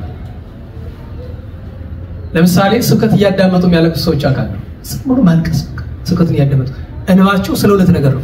አንደኛ ስለ አንክሮ የሚሰሙት ነገር የእግዚአብሔር ቸርነት፣ የእግዚአብሔር ታምራት፣ የቅዱሳን ነገር እያስገርማቸው፣ ሁለተኛ እነሱን የሚመለከት ተግሳጽ ሲመጣ ደግሞ ኃጢአታቸውን እያሰቡ እና ታዲያ ምን ይሉኛል? ምንም ምግባር የለም። ግን እኮ ትልቅ ምግባር ይዘዋል። ያ ራሱ ምግባር ነው። ግን እሱ ምግባር ነው ብላቸው ግን ይጎዳል። አይዟችሁ ሞክሩት፣ ነገ ትሰራላችሁ። ዋናው የተነሳውበት ነገር ግን ቅዱሳን ሐዋርያት ሳይገባቸው ማለፍ አይፈልጉም፣ ተረድተውት ነው። ስለዚህ የቅዱሳን ሐዋርያት ትምህርት ውስጥ እሱ እንድንረዳ ያስፈልጋል። ጌታችን የሰበከ ለሁሉ ነው። የገባቸው ግን ሐዋርያት ብቻ ናቸው። ለምን? እንዲገባቸው ስለሆኑ። ሁለተኛ የሐዋርያት የመማር ዘዴ ሲነገር ከግብረ ሐዋርያት አንዱ ምን ይባላል?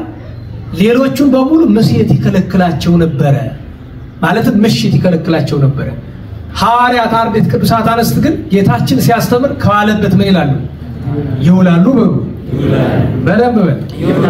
ካደረበት ደግሞ ትምህርት በሉ ታምራት አይከፈልባቸውም።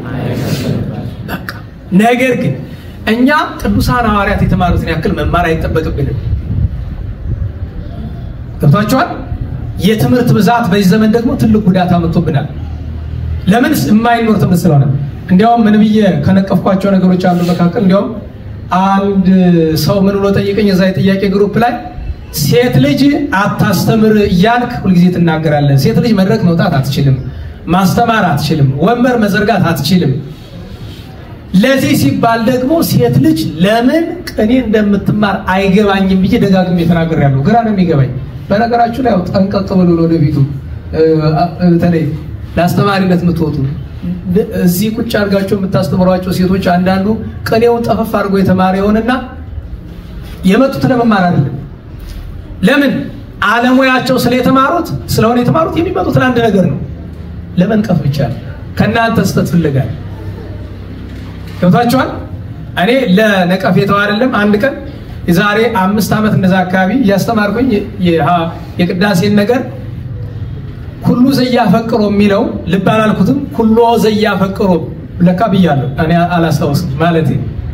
ከዛ አንድ ውጭ ሀገር ያለ በጣም በቅኔ ጎበዝ ሰው የሆነ የቤተ ክህነት ሰው ነው፣ ግን በቤተ እግዚአብሔር ያደገ የቤተ እግዚአብሔር ሰው ነው፣ የቅኔ ሙያ ያለው ነው። አረ ዛሬስ እንዴት ነው የኩታራ ስተትን የተሳሳቱ እችንማ እንደ ጀማሪ ዲያቆን ማይስታት እንዴት ነው ብለዋል። ምን ልዬ ነው እየስን ኩሉ ዘያፈቅሮ ብለው እኮ አሉ። ኩሉ ነው እንጂ ሲሉ አረ የለም አላልኩ እየድርቅ አልኩ ብለዋል አላልኩ። ትምህርቱን መልሰው ያድምጡት። እኔ ራሴ ስብከት ማዳመጥ ይከብደኛል፣ ግን ተመልሼ በሰማው ትክክል ነው እሱ ብያለሁ። ደህና ዋላችሁ። አሁን የምን ይባላል? የወንድም ርማት ይባላል። ደህና ዋላችሁ። እንዴት ዋላችሁ? የአስተማሪ ርማት ይባላል፣ የወንድም ርማት ይባላል። ከዛ ውጪ ገብታችኋል? ከዛ ውጪ የአስተማሪ ለመምህሩ፣ ወንድም ለወንድሙ ነው። እኔ እስከማውቀው ድረስ ደጋግሜ እንዳልኩት ቅኔን ጥንቱኑ ቅዱስ ያሬድ፣ በኋላ እነ ዮሐንስ ገብላዊ የሆኑ እነ ተዋና የሆኑ እነ ደቀ እስጢፋን ሌሎችም ቅኔን የሰሩት ከእግዚአብሔር አግኝተው ነው። የቅኔ መሰረታዊው ዓላማ እግዚአብሔርን በማህሌት ማመስገኛ ነው። ሌላ ነገር አለ? ሁለተኛው ደግሞ ለመምህራን በኋላ ዘመን ድሮ አይደለም። በነገራችሁ ላይ ድሮ ከግራኛ አመድ በፊት አንድ ሰው መጻሕፍትን ለመረዳት ቅኔ መማር አይጠበቅበትም። ወትሮ ነው የቅኔ ትምህርት ስላልነበረ። የቅኔ ትምህርት የጀመረ ግራኛ አመድ ከመነሳቱ ከ60 እና ከ70 ዓመት በፊት ነው። ዛሬ እንደምናውቀው ነው የተነሳ። ከዛ በፊት አልነበረ። ለምን ብትሉ ቋንቋቸው ምን ነበረ? ራሱ ግዕዝ ነበረ። ቅኔ መማር ለቅዱሳት መጻሕፍት ግድ የሆነ ሰዎች ምን ቋንቋን ስለረሱ ነው? ግዕዝ ቋንቋን ስለረሱ። ስለዚህ ቅኔን መማር የግድ ቅዱሳት መጻሕፍትን መክፈቻ ቁልፍ ነው። ማለትም ከበድ ያለ ምስጢርን ለመረዳት ነው እንጂ የአማርኛ መጽሐፍ ቅዱስ ለማንበብ ቅኔ ያስፈልገናል? እንዴት ዋላችሁ? የእንግሊዝኛ መጽሐፍ ቅዱስ ለማንበብ ቅኔ ያስፈልገናል? ቅኔም ያስፈልገን የቅዱሳት መጻሕፍትን ሀተታና ምስጢር ለመረዳት ነው፣ ዘይቤያቸውን ለመረዳት ነው የሚያስፈልገን። ታዲያ ይህች ሰው ጉባኤ ዘርግታ ላትማርበት፣ አዘርግታ ላትማርበት፣ ዘርግታ ላታስተምርበት፣ ማህሌት ገብታ ላታገለግልበት ምንድነው የሚያደርግላት ነው ጥያቄ። የኢትዮጵያ ኦርቶዶክስ ተዋሕዶ ቤተክርስቲያን ለሁሉ ነገር ገደብ አላት። ለምሳሌ በሥርዓተ ቅዳሴ ጊዜ ጥንት ነው የተሰራው ሥርዓተ ቅዳሴ የግብጾቹ ምን ይላል? ወንጌልን ካህኑ ካልሆነ ደግሞ ዲያቆኑ ያንብበው ይላል። በቅዳሴ ጊዜ ወንጌል የኛ አባቶች ደጋጉ ሊቃውንት ግን የለም ድንበር አታፍርሱ፣ ዲያቆን በእንተ ቅዱሳት ካህን ወንጌል ያንብቡ ብለው ድንበር ሰሩ። እሱ ብቻ አይደለም፣ አንድ ሰው ዲያቆን ሲሆን የሚማረው ምስጢርና ምዕመን ሲሆን አንድ አይነት ነው።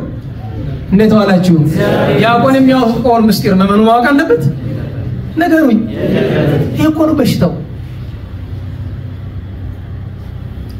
ሰው የሚድንበትን ነው የሚራቀቅበት ትምህርት ነው የሚያስፈልገው። በቅዱሳን ሐዋርያትና በአባታችን አዳምና እናታችን ሔዋን መካከል ያለውን ልዩነት ላሳያችሁ። ቅዱሳን ሐዋርያት የተማሩት ምን አደረጋቸው? አንደኛ ሐዋርያት፣ ሁለተኛ ቅዱሳን፣ ሶስተኛ የመንፈስ ቅዱስ ማደሪያ አደረጋቸው፣ አራተኛ የዓለም ብርሃን አደረጋቸው፣ አምስተኛ መንግስተ ሰማያትን እንዲወርሱ አይደለም እንዲያድሉ አደረጋቸው፣ ባለቤት አደረጋቸው። ከመውረስ በላይ አዳይ ድልዳይ አደረጋቸው። እያደመጣችሁ ነው? አባታችን አዳምና እናታችን ሔዋን ሰይጣን መጥቶ ዕውቀት ነው አይደል ተስፋ ያደረገላቸው። ያንን ብትበሉ ሁለት ነገር ነው አይደል ተስፋ የሰጣችሁ። አንደኛ ምን ትሆናላችሁ? አምላክ በመሆን ምን ታገኛላችሁ? ክፉና በጎን። እንዴት ዋላችሁ? ምንና ምኑን ትለያላችሁ? አዳምና ሔዋን ዕፀ በለስ ከበሉ በኋላ ክፉና በጎ ለዩት እንጂ ግን ዘግይተሃል። አንዲት ዕፀ በለስ በልተህ ዕውቀት አገኛለሁ፣ በዛ ዕውቀት አማካኝነት አምላክ ሆናለሁ ብለህ ስታስብ የ5500 ዘመን ቅጣት ነው የሚጠብቅህ፣ እስር ቤት፣ ያውም የገሃነም የሲኦል እስር ቤት። ገብቶን ከሆነ ማስተዋል ከቻልን ማለት ነው። ስለዚህ መማር ስንል አንዲት ነገር ብቻ ሊጨምርላችሁ ነው። የዛሬውን ትምህርት በዚህ ሊጨርስ፣ ከዚህ በላይ መሄድ አያስፈልግም። ቅዱሳን ሐዋርያት ከዋለበት ሆኖ ካደረበት አድረው ተማሩ። ሳይገባቸው አላለፉ። ከቅዱሳን ሐዋርያት ትምህርት አንጻር ከተማሪነታቸው አንጻር ግን አደራ ልላቸው የሚፈልገው ነገር አንደኛ ቅዱሳን ሐዋርያትን ሐዋርያት ያሰኛቸው መማራቸው ብቻ አይደለም፣ የተማሩትን ማስተዋላቸው። ማስተዋሉ ምንድነው? ማስተዋል? ደህና ዋላችሁ? እግዚአብሔር ይመስገን። እንዴት ዋላችሁ? እግዚአብሔር ይመስገን። እስቲ ታሸፍር ተነስ። አሪስ እንግዳው እናስነስ። ደህና ነህ? ደህና መጣ። ቁጭ በል። ተነስ። ደግሞ ስንት ጊዜ ትታገሳለህ? እንደዚህ ባረክ ተሞክሮ 15 ጊዜ ተቀበልሽ። ተባረክ። በቀላሉ እኮ ነው። ተንበርከካለሁ፣ ደንጊያ ተሸክመህ ቆማለሁ። ምንም ተብለን ስለ እግዚአብሔር ፍቅር፣ ስለ ሃይማኖት፣ የወንጌልን ቃል፣ የቅዱሳንን ስብከት፣ ከሁሉ በላይ መድኃኒታችንን ቃል ለማክበር ምን ያህል ዝግጁዎች ነን ነው ጥያቄ። ቅዱሳን ሐዋርያት የተማሩትን አስተውለዋል። ምን ማለት ነው ካላችሁኝ፣ ቅዱሳን ሐዋርያት ማስተዋላቸው በምን ተገለጠ ቢሉ እስመ አፍቀርዎ ለእግዚኦሙ። በቃ እኔ እዚህ በላይ ምንም አልፈልግም። ደህና ዋላችሁ? እስመ አፍቀርዎ ለእግዚኦሙ በሉ እስቲ በአማርኛ። ጌታቸውን በሉ ወደውታል። ጌታቸውን ወደውታል። አያችሁ፣ በትክክል የተማረ ሰው መማሩ የሚታወቀው ማንን ሲወድ ነው? ንገሩኝ። እግዚአብሔርን መውደድ መብታችን አይደለም። ቅዱስ ጳውሎስ የተናገረውን ይዞ አይደል ቅድም የጠቀስኩላችሁ ሁሉ ዘያፈቅሮ የሚለው በቆሮንቶስ መልእክቱ ላይ ጌታችን ኢየሱስ ክርስቶስን የማይወደው ሁሉ ምን ይሁን አለ? የተረገመ ይሁን። ደህና ዋላችሁ? ጌታችን ኢየሱስ ክርስቶስን የማይወደው ሁሉ ምን ይሁን? የተረገመ ይሁን ብሏል። ስለዚህ አንድ ሰው የተማረው ትምህርት ገብቶታል አስተውሏል የሚባል ጌታችንን መውደድ ሲችል ፈጣሪን መውደድ ሲችል በአንድ ጀንበር የሚገኝ ነገር ሊሆን ይችላል፣ ሂደት ሊሆን ይችላል። ስለዚህ እሱን አደራ እላለሁ። መማር ማለት የተማሩትን ማስተዋል ማሰላሰል ነው። ድሮ አንስቼ ሳስተምር እምላችሁ ነገር አለ። ተምራችሁ ስትሄዱ ሌላ ነገር አታውሩ። ይሄንን የተማራችሁትን ነገር ብቻችሁን ሆናችሁ አሰላስሉት። ሳምንት ምን አልኳችሁ? አንባቢ ለመባል 100-200 ሺህ ገጽ አታንብቡ። ነግሬያችኋለሁ። ቢበዛ ከ30 ገጽ በላይ አላነብም። ለምን? ያንኑ ማሰላሰልበት ጊዜ አላገኝም። ደህና ዋላችሁ? እንዴ ሳይገባኝ እንዴት ብዬ አልፈዋለሁ? አንድ 5 ገጽ ካነበብኩ በኋላ ያው የመጽሐፍ ቃል ነው መጽሐፍ ቅዱስ ከሆነ አንድ ምዕራፍ በቂ ነው። ምን እንዳለ አስተውዬ መገኘት አለብኝ። እያንዳንዷ ኃይለ ቃል ለኔ ምንድናት ነው የምትነገረው ነገር በሙሉ። ስለዚህ ዛሬ ለነገራችሁ የፈለኩት ነገር እባካችሁ እንማር ነው። እንዴ እየተማርን አይደለም ትርኛ አይደለም። ደግ መጽሐፍ የሆነ እንደሆነ በጀመረበት ይጨርሳል እንዲሉ አባቶቻችን መጀመሪያ ላይ ያልኩችውን ነገር ልገምላችሁ። እንደዚህ ዘመን ሰባኪ በዝቶ እንደዚህ ዘመን ህዝቡ ደንቆሮ አያውቅም። እንደዚህ ዘመን ሰባኪ እንደ ጉንዳን ፈልቶ እንደዚህ ዘመን ህዝቡ ሀጥ ሆኖ አያውቅም። በፌስቡክ አታመካኝ፣ በቲክቶክ አታመካኝ። የእግዚአብሔርን ሐቅ የያዘ አስተማሪ ለማግኘት ከባድ ነው። ስለዚህ ነገር መማር ሲባል ግድ ከሰባኪ አይደለም። አሁን ዝናብ እያንጠበጠበ ነው አይደል? ደህና ዋላችሁ? ትምህርት አይደለም? የዝናብ ጌታ ማን ነው? ቅዱስ ኢዮብ መኑ አቡሁ ለዝናብ ይላል። የዝናብ አባቱ ማን ነው ይላል። ዝናብ ሲዘል ስብከት እኮ ሆናል። አሁን መሸብኝ እንጂ ዝናብ የሚል ስብከት አመጣን መማር እንችላለን። ዝናብን አባቶቻችን ለብዙ ምሳሌ እንጠቅሰውታል። ለስብከት ለህይወታችን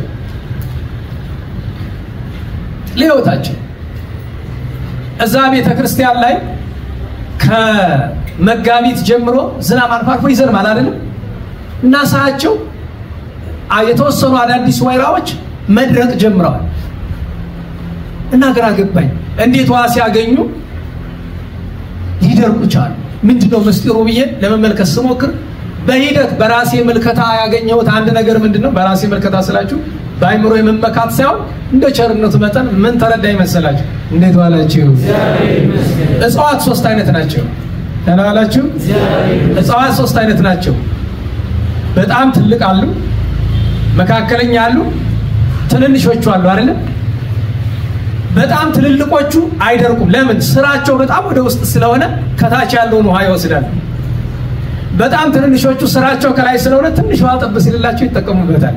መካከለኞቹ ግን ከላዩም አይደርሳቸውም ከታችም አያገኙትም። ይሄ ላንተ ህይወት ምን ይመስልሃል ነው እኮ ዝናቡ ያመጣውን ትምህርት ልነግር ነው። ደህና ዋላችሁ? እንዴት ዋላችሁ?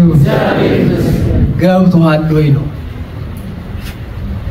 ሀተታ ውስጥ አልገባም። እችን እስቲ ያሰላስላተ ቤት እስቲ ከገባ ከየትኛው ነህ አንተ?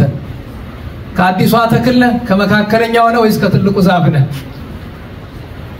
ቃል እግዚአብሔር የተባለ ዝናብ ሲመጣ ከስርም የሚፈልቀው የእርሱ ቃል ነው፣ ከሰማይም የሚመዝነው የእሱ ነው። ትልቁ ከታች ወሰደ ጥልቅ ስለሆነ፣ አዲሱ ከላይ ወሰደ አንተሳ ነው። እንዲገባችሁ አንዲት ምሳሌ ልንገራችሁ። እንዴት ዋላችሁ?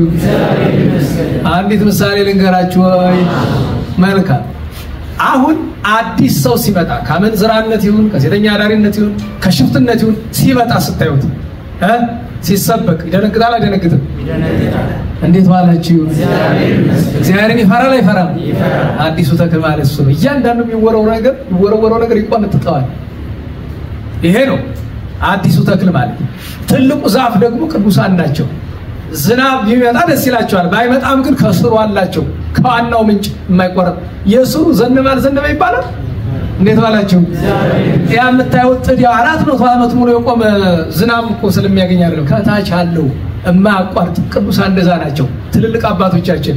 እኛ ሳይትኛው ነን አማሉ የታበራይ እንዳለው ለብ ያለው የሚባለው እኮ ይሄ ነው አይደል? ለብ ያልከው ትባላለህ። እኔም እንደዚያ ነው የምባል። አየህ እሱ ነው ችግሩ። የዚህ ደግሞ ሌላ መገለጫው በጣም አደራ መላችሁ ነገር ቃል እግዚአብሔርን አትለማመዱት እንደበሞቴ ደህና ዋላችሁ እግዚአብሔር ይመስገን። አንድ የቤተክርስቲያን ዲያቆን መጣና ምን አለኝ እኔ እዚህ ቤተክርስቲያን አገልግሎት ልወጣ ነኝ አለኝ።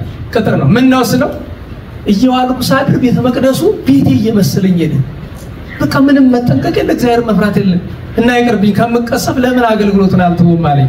እንደሱ አታድርጋሉ እናሳለ እየመጣ እኔ ወርድብሃለሁ ችግር የለውም እገስጽሃለሁ ና ቤተ መቅደስ ማመት የለብህም ና ተማር ግድ የለም እለት በቃ ሁልጊዜ ደህና ዋላችሁ ሲመሽ ራሳችንን መውቀስ ሲነጋ ራሳችንን መውቀስ እንደ አባቶቻችን እንዲህ ልበል እስቲ ጌታ ኢየሱስ ክርስቶስ ወይ በል እስቲ የዋለ ኃጢአቴን አታሳድርብኝ አስብ ሲነጋ ደግሞ ያደረ ኃጢአቴን አታውልብኝ። ይሄ እኮ አንድ ነገር ነው። ቤተ እግዚአብሔር ስትገቡ እኔ ቅዳሴ ሊገባ ሲል ካህናት ዲያቆናት ልፍ ሲሉ አንዳንድ ልባም ሰው ካየው በቸር ያውጣችሁ ከቀሳፊ መልአክ ይሰውራችሁ አባቶቻችን እንደዛ ነው ሲሉ የነበረ። እንዴት ዋላችሁ ቅዳሴ የሚገቡትን ካህናትን ይመርቋቸዋል ምን ብለው በቸር ያውጣችሁ ከቀሳፊ መልአክ ይሰውራችሁ ብለው። ዛሬ ቀሳፊ መልአክ እንዳለ ስንት ዲያቆናት እንደው ቤተ መቅደሱ ቀሳፊ መልአክ አለ ብላችሁ ታስባላችሁ? ትዝ ይላችኋል? ይሄ እኮ ነው ትምህርት መለማመድ ይባላል። የሰባኪ ብዛት ምን ጎዳ ቃለ እግዚአብሔርን እንድንለምደው። ለዛ እኮ ነው የዘሪውን ምሳሌ የለምንን ያልተረጎምኩት ጆሮአችሁ ጠግቦታል። ምን እየተረጉማለሁ አንዳንድ ታሪክ ለመተረክ ፈልግን አይ ለይው እንደ ሳምንት እዚህ ስደርቅ ነበርኩ መብራቱ ነበር ግን አምፖሉን አጥፍቶት እነዚህ ጅላጅሎች አንተ ምን ሆነ ነው ሳታበራው ባክ ወደዛ እኔ እዚህ ዛሬ ውሮሮ የተዘግቶ ሳምንት ለቀ እንዴት ዋላችሁ ወትሮኑ ድምጽ ማጉያ የሚባልኛ አናውቅም እኮ ነበር አመጣችሁ ስለመዳችሁን አሁን ጉሮሮ እንዴት ብሎ ይሸከሙ በባዶ መጮህ እንጂ ድሮ እድሜ ልካችን ስንደርጋለ ይኖር እንደዚህ እንዴት ዋላችሁ እዚህ ከነሳር እንዴት ዋላችሁ መልካም ሲያልቅም ቢሆን እንኳን መጣ ጥቂት ረፍት ይሰጣል። ስለዚህ መማር ሲባል የተማሩትን ማስተዋል ቁጭ ብሎ ጸሎት ካልገባን አንዳንድ ሰው ደግሞ አንድ ሰው ምን ብሎ ጠይቀኝ መሐል ሀገር ያለ ሰው የተማርኩትን ነገር ለምኖር ለምሰራው ያክል ይታወሰኛል ለውቀት ያክል ግን የለም ጭቅላት ያቋጥርልኝ አለ ሲል አይ መታደል ይበቃል ጥያቄ ጠይቆ ያልመለስኩለትም እንዴት ዋላችሁ መብራቱን አንተ አብረው ያኛው ነው እንጂ እንዴት ዋላችሁ በዚሁ ስብከት ስለሚያዳምጥ ይኸው በዚህ መልሱ ሰጠሁት። አንተ እድለኛ ነህ እንኳን ጭንቅላት አልቋጠረው ሰባኪ አይደለ ለምትኖረው ያክል ከተያዘል በጭንቅላት በነገራችሁ ላይ በሌላ በዘመናዊ ነገር እኮ የታወቀ ባለሙያ እኮ ነው አዋቂ ሰው ነው እኮ በዘመናዊ መንፈሳዊ ነገር ግድ የለም ለምትኖረው ያክል ከተያዘል ተመስገን በል እስቲ ለመራቀቅና ሰው ለመንቀፍ ካህናትን አገልጋዮችን አባቶችን ለመንቀፍ ያክል አናድርገው ተመስገን እንበል ነው ጥቂት ይዘን ዋናው ግን እናስተውል እንሞክረው እንለማመደው ነው ቃል እግዚአብሔር እንልመድ ነው። እግዚአብሔር አምላካችን ቅዱሳን ሐዋርያትን በረከት ያሳድርብን አሜን። ግብረ ሐዋርያት ቁጥር 2 ምንድነው አለ መማር በሉ እስቲ መማር በሉ አዎ እንማር መማር እንጀምር ከዛሬ እኔም እናንተ መማር እንጀምር ከዛሬ ጀምሮ እንድንማር አደራ። እስካሁን ሳብቱ እንጃ ብዙዎቻችን አልተማርንም መማር አልጀመርንም። ይሄ አባባል ምናልባት ጉባኤ ያላችሁ ሁሉ ሊመለከት ይችላል። እናንተ መማር ጀምሩ ማለት ጉባኤ ማጥናት ጀምሩ ማለት ነው። እሱን ማጥናታችሁታል መማር ጀምሩ። መማር ምንድነው ካላችሁ ለእናንተ ደግሞ ወፎሙን ከዘይትም የረሰ ካለው አስቡት። ቅዱስ ጳውሎስ ለሮም ሰዎች ሲጽፍ በምዕራፍ 2 ቁጥር 1 ላይ የተናገረው ነው።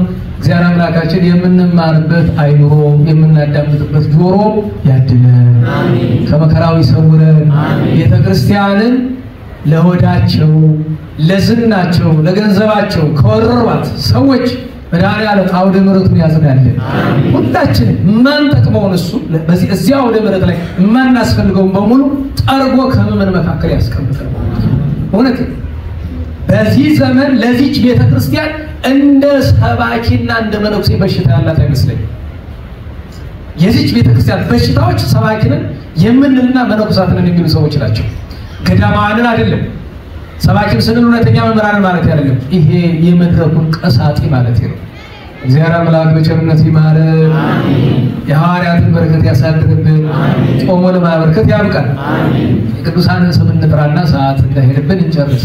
ዛሬ 11 ነው። በ4 ነው ተገናኝተን የነበረ። ከ5 ጀምሮ ስማቸውን እንጠራለን። በ5 በምስራቅ ዓለም ታዋቂ ሰባኪ ታዋቂ ብያለሁኝ። አሁን የዚህ ዘመን ሰው በሚለው አማርኛ ምን አይነት ሰባኪ? የታወቀ ግን ማን ያወቀው ሰባኪ? አዎ ዛሬ ታዋቂ ምንላቸው ማን ነው የሚያውቃቸው? አረ ሰው አይደለም። አንተ ደንቆሮ የምታውቀው እንጂ አንተ ደንቆሮ ነው የምታውቃቸው። ሰው ትላለህ አንተ ሰው ነህ እንዴ? ሰው ናችሁ እንዴ? ምንህ ነው ሰው? እጁ ግራ ጥፍር አለኝ እሱ ዝንጀሮ አለው አይደለም? የሰው ልጅ ሰው የሚባል አይምሮ ሲያመዛዝን አይደለም? እንዴት ዋላችሁ? ዝንጀሮ ሰው ሲከተል አይታችኋል? አንተ ሰው ከተከተልክ ከዝንጀሮም ታንሳለህ። አዎ ምን ትለኛለህ? ተሳደብክ ነው የምትለኝ። የኔ መልስ ይሆናል ደግ አደረኩ ይሆናል። ኋላ እኮ ግን ይቅርታ እንጠይቅ ተዘጋጅ ጠይቃችሁ ቅር ያለው ካለ እያሉ አዲስ ጠባይ አምጥቼ የለ አዎ ያቺ አስተማርካት ልብ ማለት ነሻ ትባላለች። ትዝ ካለኝ ጠይቅ ይሆናል። ቅዱስ ያዕቆብ ምስራቃዊ ንጉሱ የኦርቶዶክሳውያን አብያተ ክርስቲያናት ዘጋባቸው፣ የመናፍቃንን ከፈተላቸው የሚል ነገር ሰማ። በረሃኩ ነው የሚለው መጣ ከተማ ሰዓት ብሎ መነኩሴ እኮ መጣ። ንጉሱ ቀጥ ብሎ ሄዶ ገብቶ ሰተት ብሎ ገብቶ ንጉሱ ስተታት ስራ የኦርቶዶክሳውያን አብያተ ክርስቲያናት ክፈት፣ ምዕመናንን አታሰቃያቸው አለ። ባላረግስ ነው አርመሸት ይተኛ አይደል ወሰጣና ለሰ ባላረግስ አለው። እንግዲህ አባለው የት የት ነው አለው። ጦርነት አለው። ትሞታለህ አትመለስ። ይህ ሁሉ ሰባኪ ማለት ምን ትሆናለህ አለው? ትሞታለህ። የምትሞተውን በሳት ተቃጥለህ ነው። በሳት የምትቃጠለው ዛፎች ውስጥ ስትገባ ነው አይደል? ሰውየው ምን አለ? ያዙና ግረፉልኝ፣ እኔ በሕይወት እስከምመለስ ጠብቁት አለ። ቅዱስ ያዕቆብ ምን አለ? አንተ በሕይወት ከተመለስክማ እግዚአብሔር በእኔ አንደበት አልተነገረም ማለት ስብከት ይሄ ነው እኮ። ስብከት ምንድን ነው? እግዚአብሔር አድሮብህ ሲናገር ነው። ስለዚህ እግዚአብሔር እንዲያድርብን እንጣር። ክህነት ያለን እናስተምራለን የምንል ሰዎች አደራ። ከዚያ ሄደ ወደ ጦርነቱ ሲገባ አሕዛብ አባረሩት። እሸሻለሁ ብሎ ዛፍ ውስጥ ሲገባ እሳት ለቀቁበት፣ ተቃጥሎ አርሮ ሞተ። ይህን ጊዜ አዲስ አበባ ሰው ይላል እግዚአብሔር የተመሰገነ ይሁን። የጎንደር ሰው ደግሞ እልል አይልም በሉ አባቱ ይላል እንጂ ደህና ዋላችሁ ወንድ ስለሆነ አባቱ ነው የእጁን አገኘ ይላል። እግዚአብሔር ቅዱስ ያዕቆብ በረከት ያሳድርብን። ያቀን ታላቅ ሰማዕት አባ ብሶይ ጴጥሮስ ዓመታዊ የሰማዕትነት በዓሉ ነው።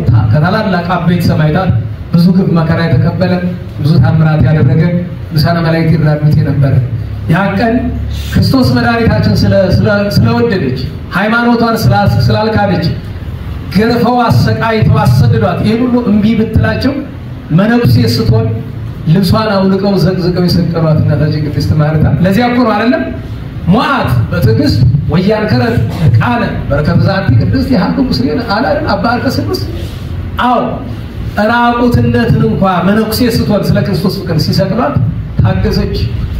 የዚህች ቅድስት እናት በረከቷ አይደረብን። አባ መቃርስ ለቅዱስ አብላሪዮስ ሌሎችም ቅዱሳን ዓመታዊ በዓላቸው ነበር። ሰኔ 6 ቀን ሌላኛው ደገኛ ሰባኪ ይሄም ቅዱስ ሰባኪ በገዳም ይኖራል። አባ ቴዎድሮስ ይባላል። መናፍቃን መጥተው ኦርቶዶክሳውያንን እኩሎቹን ሲገድሏቸው እኩሎቹን ሲያስክዷቸው ከተማ መጥቶ እየሰበከ ያጽናና ያዛቸው። ኋላ መናፍቅ ጳጳስ ነበርና አስጠርቶ ይሄን ያዝከውን ስራ ተዋል አልተውም። ካልተውክማ ብሎ አስገረፈው። የእግዚአብሔር መልአክ አዳነው። በብዙ ስቃይ ሞከረው። መጨረሻ ላይ ፈረሶችን አመጥቶ እግሩን ከፈረሶች ላይ አስሮ ከተማን በሙሉ ጎተተው። አካሉን ከበጣጥሶ አልቆ ነው የሞተ። ሰማዕት ሆነ።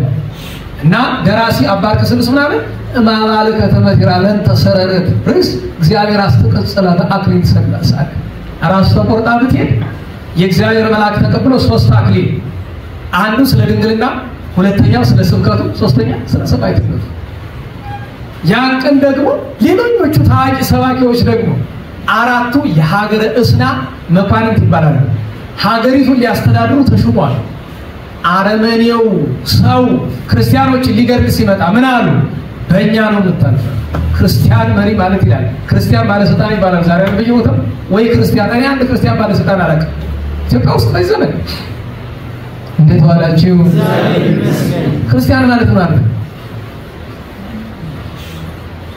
እግዚአብሔር ይመስገን እግዚአብሔር ይመስገን እንዴት ዋላችሁ ክርስቲያን ምን ማለት ነው ክርስቶሳዊ ማለት ነው ወይም የክርስቶስ አካል የሆነ ማለት ነው አንዱ አካል ሲነካ በነገራችሁ ላይ የነሱ ችግር ብቻ አይደለም ባለፈው ነገርኳችሁ እዛ ማዶ ክርስቲያን ሲታረድ ያመናል ለምን እንደማመን ታውቃላችሁ ከዋናው አካል ስለተቆረጠ ይመስላል ምክንያቱም እግር ሲጎዳ ሌላው አካል አመው እጅ ሲጎዳ አመው ታዲያ ሌላው የወንድሞቻችን የወገኖቻችን የክርስቲያኖች ለምንድን የማይሰማል እነዚህ አራቱ ግን ምን አሉ ወንድ ይላል እኮ አይደል ከበረኛው ከከተማ ዳር ይሆንና አጥፊ ሊገባ ሲል አይሆንም ይለዋል እምቢ ካለው እኔን ተራምበኝ ነው የምታልፍ ይለዋል መጀመሪያ እኔን ግደልኝ ይላል አራቱን አርገዋቸው ገብተው ነው የእስና ክርስቲያን የፈጇቸው አራቱን አውሳቢዮስ ታማን ሃርዋግ ባኮስ ይባላል እግዚአብሔር በረከታቸውን ያሳድርብን አሜን ሌሎችም ቅዱሳን እዚያን ቀን ዓመታዊ በዓላቸው በሰባት ታላቁ ቅዱስ አበስኪሮን ስለ ክርስቶስ ፍቅር ቆዳውን የገፈፉት ቆዳውን ገፈው በተገፈፈ ቆዳው ላይ እሳት ያስቀመጡበት እግዚአብሔርን አልክድ ቢል እንኳን አካሉን ቆራርጠው ወንድ ነው ይሰማው ይሆናል ብለው አባለ ዘሩን እስከ መቁረጥ ደርሰዋል እግዚአብሔርን ተመስገን ከማለት በቀር ምንም አላለ ይሄን ሁሉ መከራ ሲቀበል በኋላ ማሸነፍ ሲያቅታቸው ጠንቋይ ቀጠሩለት ያ ጠንቋይ ምን ይላል ዘያርግ ውስጥ አየር ወደ ደመና እየወጣ ይላል ጠንቋይ ወደ ደመና መውጣት ይችላል ጠንቋይ ለናላችሁ እንኳን ጠንቋይ ፈረንጅ ደመና ላይ በአውሮፕላን ይሄዳል አይተናል እኮ ፈረንጅ አውሮፕላን የሰራ እግዚአብሔር ጥበብ ገልጦለት ነው አንዳንዱ ደግሞ እግዚአብሔር ለካድ ነው እግዚአብሔር ጥበብ ይገልጥለት አይደለም እንዲያው ሁላችንም ተሳፍረንበታል ግን ትምህርቲቱ ግን እግዚአብሔር አይደለች ትምህርቲቱ አይተናል እግዚአብሔር ልጅ ህንድ ላይ ሁሉ ብትንትኑ ሲወጣ 270 ምናምን ሰው ሲሞት ስንት ሰው ተረፈ እንዴት ተረፈ የሚገርማችሁ ነገር አውሮፕላን የምትጫኑ ሰዎች ካላችሁ ብዙ ዳኖ የለውም እርግጥ አውቃለሁ የምትጫኑ ሰዎች ካላችሁ 11 ኤል አይደል ሰው እየተረፈ ለሁለተኛ ጊዜ ነው ከዚህ በፊትም አንድ አውሮፕላን አመግኖ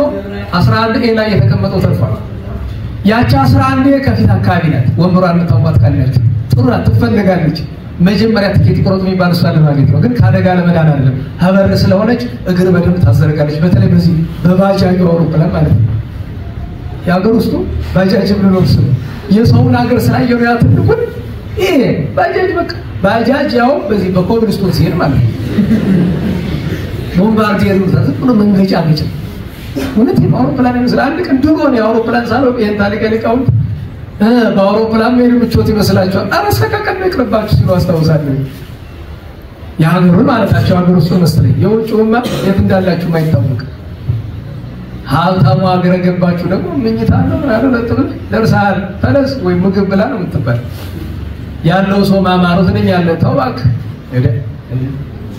እንዴት ዋላችሁ ስለምቾት ስታወራልኝ ሰሎሞንን ይቀራልሃለሁ ወርቅ የተነጠፈለት ቅዱስ ሰሎሞን ምን አለ በማን ቀና በደሃው ምን ብሎ ጥቁም ንዋሙ ለገብር እመዳ ጠበላ ወመብዙሃ በላ ጥቂትም ቢበላ ብዙም ቢበላ የደሃ የባሪያ እንቅልፉ ምን ይጣፍጥ አለ ሰሎሞን እንቅልፋቱ ነው መሰል ያጠዩ ቅዱስ ሰው ለዳውላችሁ ሀብታሙ በደሃው ይቀናል ደሃው በሀብታሙ ይቀናል ደሃው እንደ ሀብታሙ ገንዘብ በኖረኝ ይላል ሀብታሙ እንደ ደሃው እንቅልፍ በኖረኝ ይላል ወይም እንደ ደሃው ያገኘሁትን በበላው ይላል አይጣል እኮ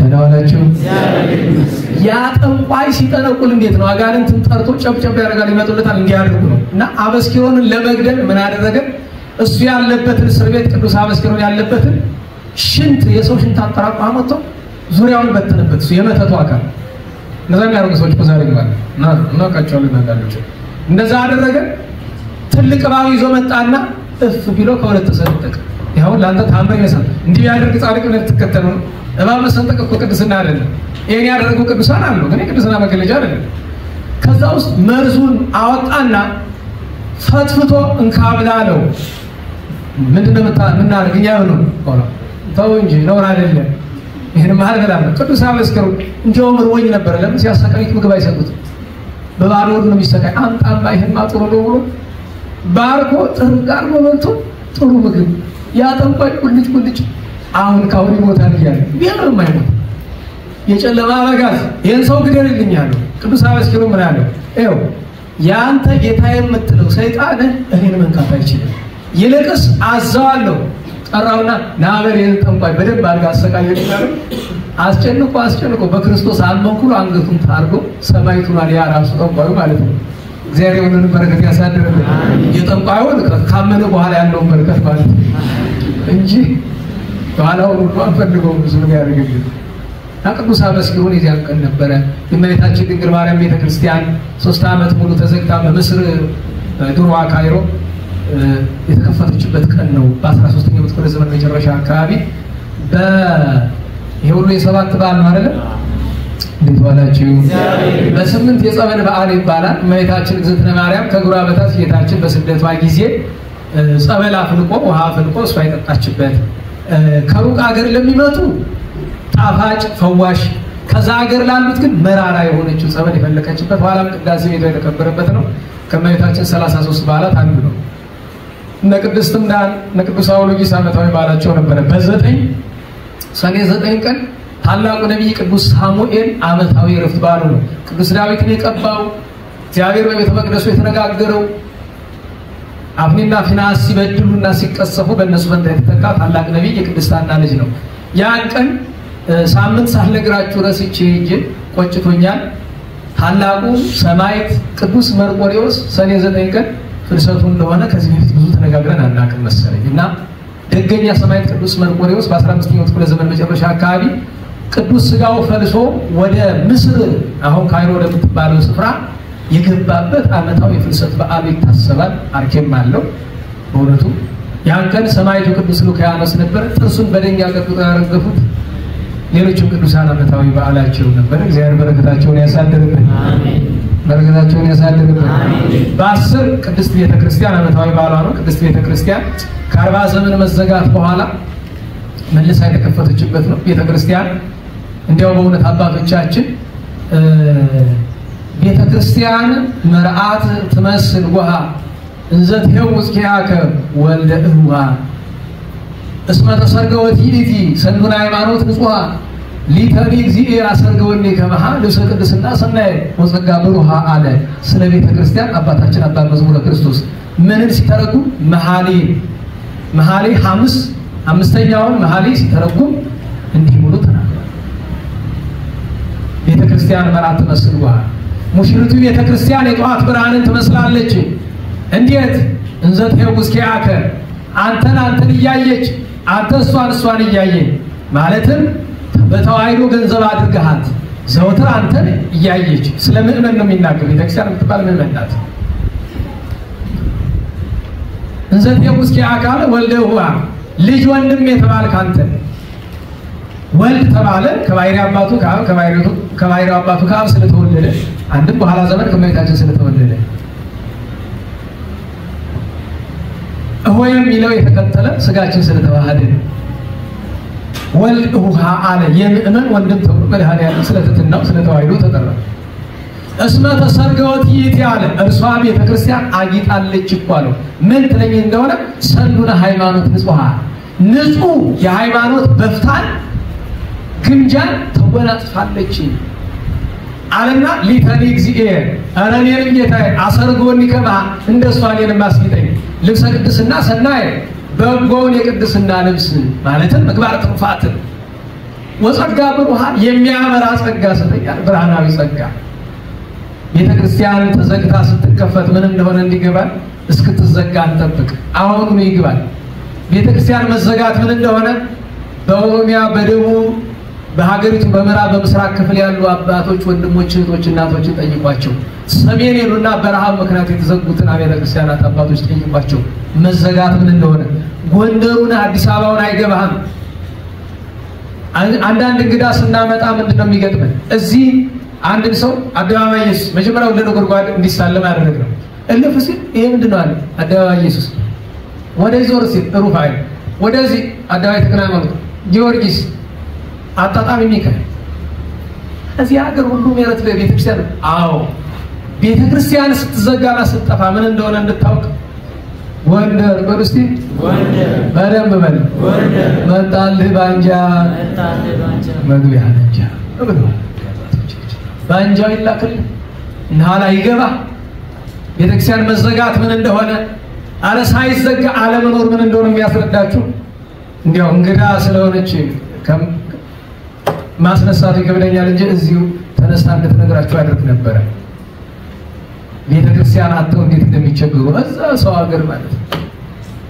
አዎ ማጣቱ ደግሞ ለአንዳንዶቹ ደፋር ደናቁት አድርጓቸው ቤተክርስቲያን ላይ የሚቀልዱ ከነጫማቸው የሚገቡ ከቤተ መቅደሱ በር እንጀራ እየፈተፈቱ የሚበሉ አረመኔዎች ደግሞ ታው ሲባሉ ማይሰሙ ለገንዘባቸው ተሰቀው ጫት ይቀድስበትና ማታ መናፍቅ ገብቶ ይዘልበታል።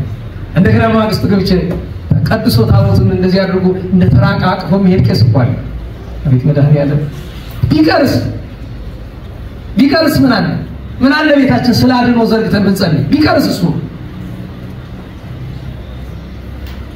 አንተ የዛን ሀገር ችግር አታውቀውም እያሉ ሲለፈኑ እሺ መጥቼ ልጅናቸው ይጃየው ምንድነው ችግሩ? የሚገርማችሁ ለምቾታቸው የማይሆኑት ነገር የላቸው። ቅዳሴ የሚገባ ነግቶ ፀሐይ ወጥቶ 1:30 ሰዓት ነው። ለምን ስትሏቸው ምዕመናን እስኪመጡ ምዕመኑ የማይመጣበትን ጉዳይ አጣራብ ይጃየው የማይመጣበት ምክንያት ነው ታውቃላችሁ? እስከሚነጋ ድረስ መተኛት ስላለበት ደህና ዋላችሁ እግዚአብሔር ይመስገን። ከዛ እስከ 7 ሰዓት ድረስ ገትረውት ይውላሉ። ሰንበት ነው ምናምን የለም። ሰንበት ነው ሰንበት ተሸራለም የለም።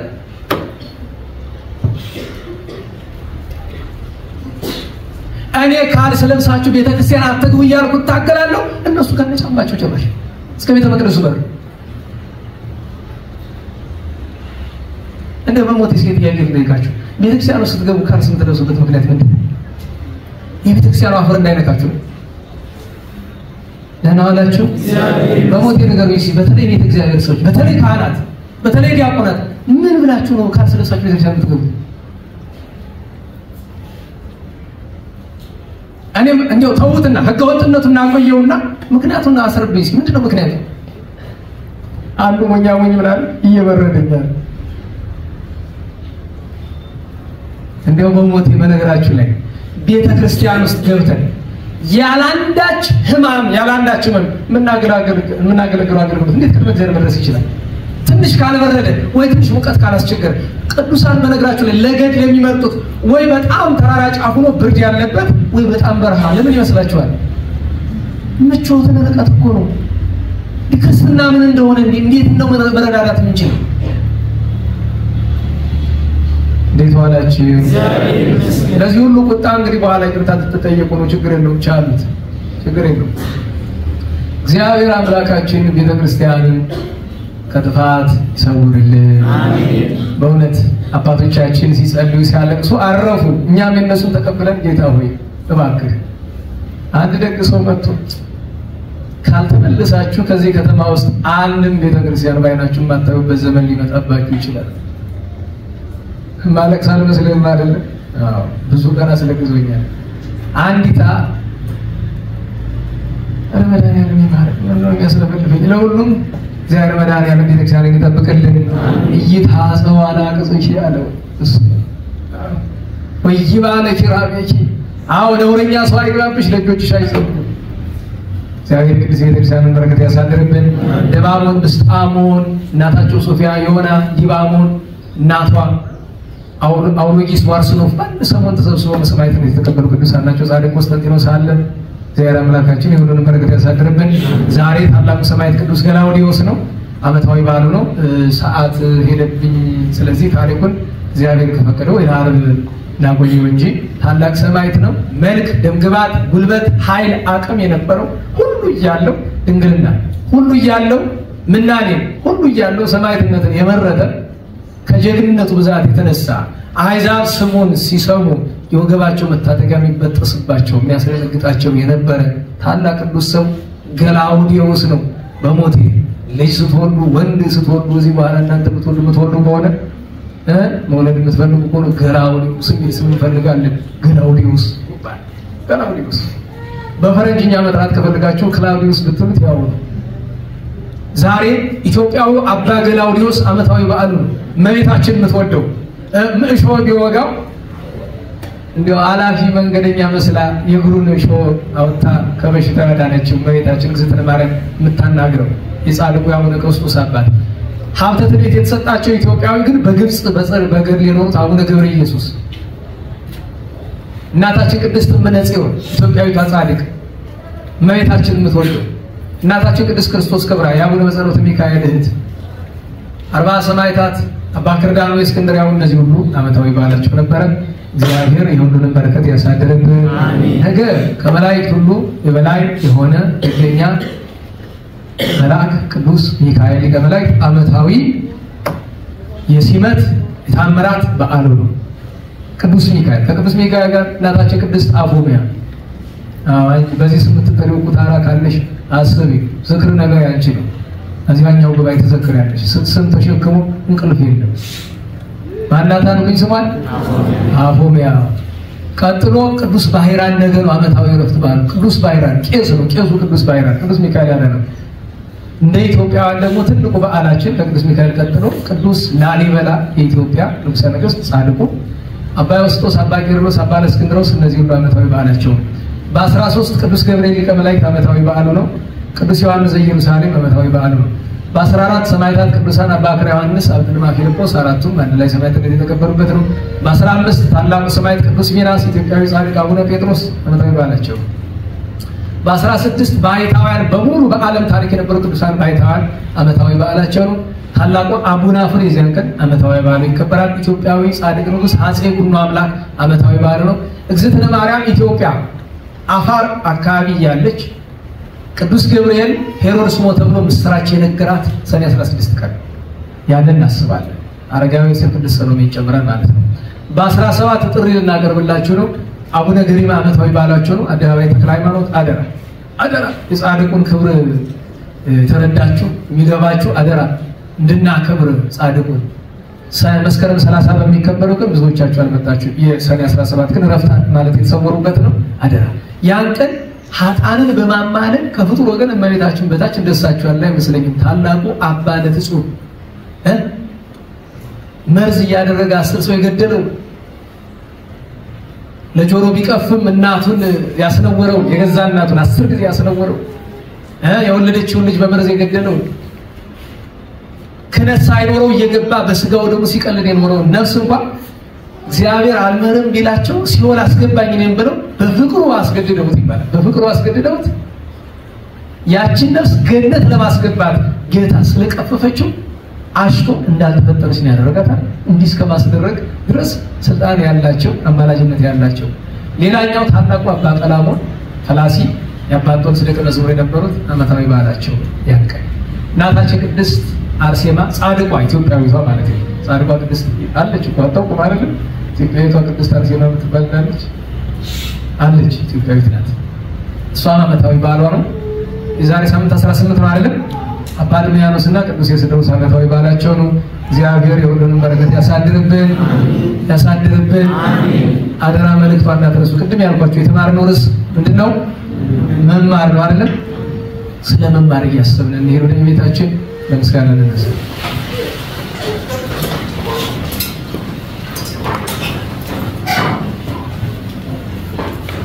ስብሐት ለአብ ስብሐት ለወልድ ስብሐት ለመንፈስ ቅዱስ ስብሐት ለአብ ስብሐት ለወልድ ስብሐት ለመንፈስ ቅዱስ ስብሐት ለአብ ስብሐት ለወልድ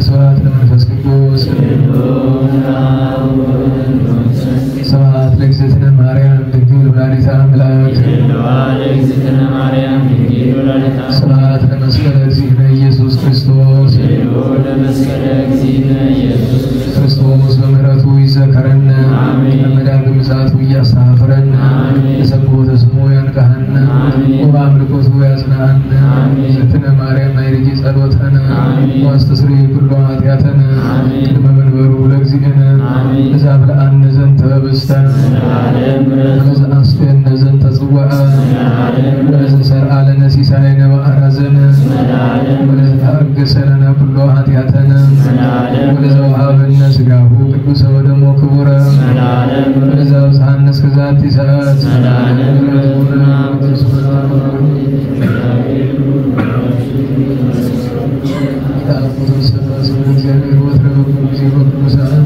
ስብሐት ለአብ ወወልድ ወመንፈስ ቅዱስ ይእዜሰ ወዘልፈኒ ወለዓለመ ዓለም አሜን። አውሎግሶን በእንተ አብ ወወልድ ወመንፈስ ቅዱስ አቀበት ለወጡ ቁልቁለት ለወረዱ ትምህርት የሰጣቸው ደረቅ ለነደደባቸው ለረዱ ለተራዱ ለዘከሩ ላዘከሩ እስመ እግዚአብሔር እስመ ማርያም ድንግል እስመ ቅዱሳን ለጠሩ እግዚአብሔር እስመ ቅዱሳን ይሰብልን። ጸሎተ እግዝእትነ ማርያም ሰላም ለኪ ዘልፈኒ ማርያም ብለን አስተበባቂ ማርያም ላይ ተመሳሳይ ቤታና ሙዚየት የመወት ግርባርኪ ጸሎተ እግዝእትነ ማርያም ድንግል ተማታ መስጊድ እግዚአብሔር አስተናሰው ለዚህ ወላጅ መዳኒ እስማኤል ማማራ በተናው ጊዜ ሶስት መስጊድ ሁሉ ተብስ ማርያም ላይ ተቀደሱ ወሳይን ምንነት ወደነ ዘሩን ገብረ ኃይል በመሰረት ወሰኑ ለልቦሙ ወነሰቶ ላይ ያለናቱ አይየው ተጣጣ ስለሆነ በረከቱ ለሮማን ወሁሉ ወራቁ ለወላጆች ለእስራኤል ሁሉ ዘንድ ፈሳይ ወዘይኑ ለአብ ወለአብርሃም ወለዘመስቀላለ ባለከኛ ተሰና ዘተነዘተ ደፍተና ማይሰሪ ለሰይጣን ሙለን ወደብረሃን አው መዝገበ በረከት መዝገበ ቅዱሳት መዝገበ ንጽሕት መዝገበ ይሁናት ባረከና ይቺ በከባረኪ በኤፍሬም ጉርኪ በበረከተ ወልድኪ ወአብ ወመንፈስ ቅዱስ ስብሐት ለአብ ወመንፈስ ቅዱስ ለዓለም ወለዓለመ ዓለም። ሰላም ለአብ ዘእምግርማ ዓለም ነጋሲ ወወልድ ሰላም ሥጋ ማርያም ለባሲ ወመንፈስ ቅዱስ ሰላም ኃጢአት ዓለም ደምሳሲ ኃይሌ ሥላሴ ወጾን የሥላሴ በስመ ሥላሴ በረከት ከይሴና አሃቤ ዳዊት ንጉሠ እስራኤል በዓለ መዝሙር ሰነውቶ መቃል ታለበውን የነገር ፍካሬ ሁሉ አምሳል ከመሰብሁ ለእግዚአብሔር ሉ በከመ ወድሳ ለማርያም ድንግል ዘጸር ወእብ ማርያም ንጽሕት ድንግል ወላዲተ አምላክ ማእመን ሰአሊተ ምሕረት ለወሉደ ሰብ ሰአሊ ለነ በክርስቶስ ወልድኪ ይስረይ ኃጢአተነ ሰአሊ ለነ ቅድስት ጸሎተ ለማርያም ምስለታ ያድኅነነ እማትወልዳ ጸሎተ ለማርያም ምስለታ ለሕዝበ ክርስቲያን ይቀበልነ እማትወልዳ ጸሎተ ለማርያም ምስለታ ለነፍሳተ ሙታን ያድኅኑነ እማትወልዳ ጸሎተ ለማርያም ምስለታ ለመካናቲነ ደብረ መድኃኒት መንበረ መንግሥት ለቤተ ክርስቲያን ቅድስት ወለሀገሪቱ ኢትዮጵያ ይቀበል እማትወልዳ ጸሎተ ለማርያም ምስለታ ለግብርተ አውላይማት አይኩነነ ከመወልታ በጸሎትሽ ወስለትሽ ለአቡነ ንጹሐን ለቅዱስ ኤፍሬም ለአባ ሕርያቆስ ለአባ ጊዮርጊስ ለአባ ሳሙኤል ለቅዱስ ደምሴዎስ ለያሬድ ማኅሌታዊ ለአባ ኪሮስ ለአባ መብዓ ጽዮን ለአቡነ ዘርአያዕቆብ ለብፁዕ ገብረ ክርስቶስ ለቅዱስ ዮሐንስ አፈወርቅ ለአባ ጽጌ ድንግል ለአባ ዮሐንስ ዘደማስቆ ለአባ ሳሙኤል ዘደብረ ቀለሞን ለቅዱስ ዮሐንስ ወልደ ነጎድጓድ ለቅዱስ ቄርሎስ አምደ ሃይማኖት ለአቡነ አቢብ ለንጹሐት አንስት ለክቡራን ሐዋርያት ለጻድቃን መሥዋዕት ለደናግል መነኮሳት የተለመንሽ ድንግል እመቤታችን ለእኛም ተለመኝ። ጸሎት በድንግልና ስርጉት በቅድስና እመቤታችን ጸጋውን ክብሩን እንዳይነሳን ለምኝልን። አይምሮውን ልቦውን ጥበቡን ፍቅርሽን መዓዛሽን በልቦናችን ሳይገዳ አሳድሪልን። ቸር መድኃኒዓለም ፈጣሪያችን ከመከራ ሥጋ ከመከራ ነፍስ እንዲሰውረን የእመቤታችን ጣዕመ ፍቅሯን የቅዱሳንን በረከት እንዲያሳድርብን ሀገሩን ደቡሩን ማህበሩን በሰላም በምሕረት እንዲጠብቅልን የሞቱ ወገኖቻችን ነፍሳቸውን እንዲያጸድቅልን በመከራ በእስራት በስደት በደዌ በጭንቀት ያሉ ወገኖቻችን በቸርነቱ እንዲያስብልን ሰላም በዓለም ቸርነቱ ተረፈ መዓቱን ባርኮ ሰላም እንዲያሳድረን ቅዱስ ስሙን ለቸርነት ብለን እንጥራው።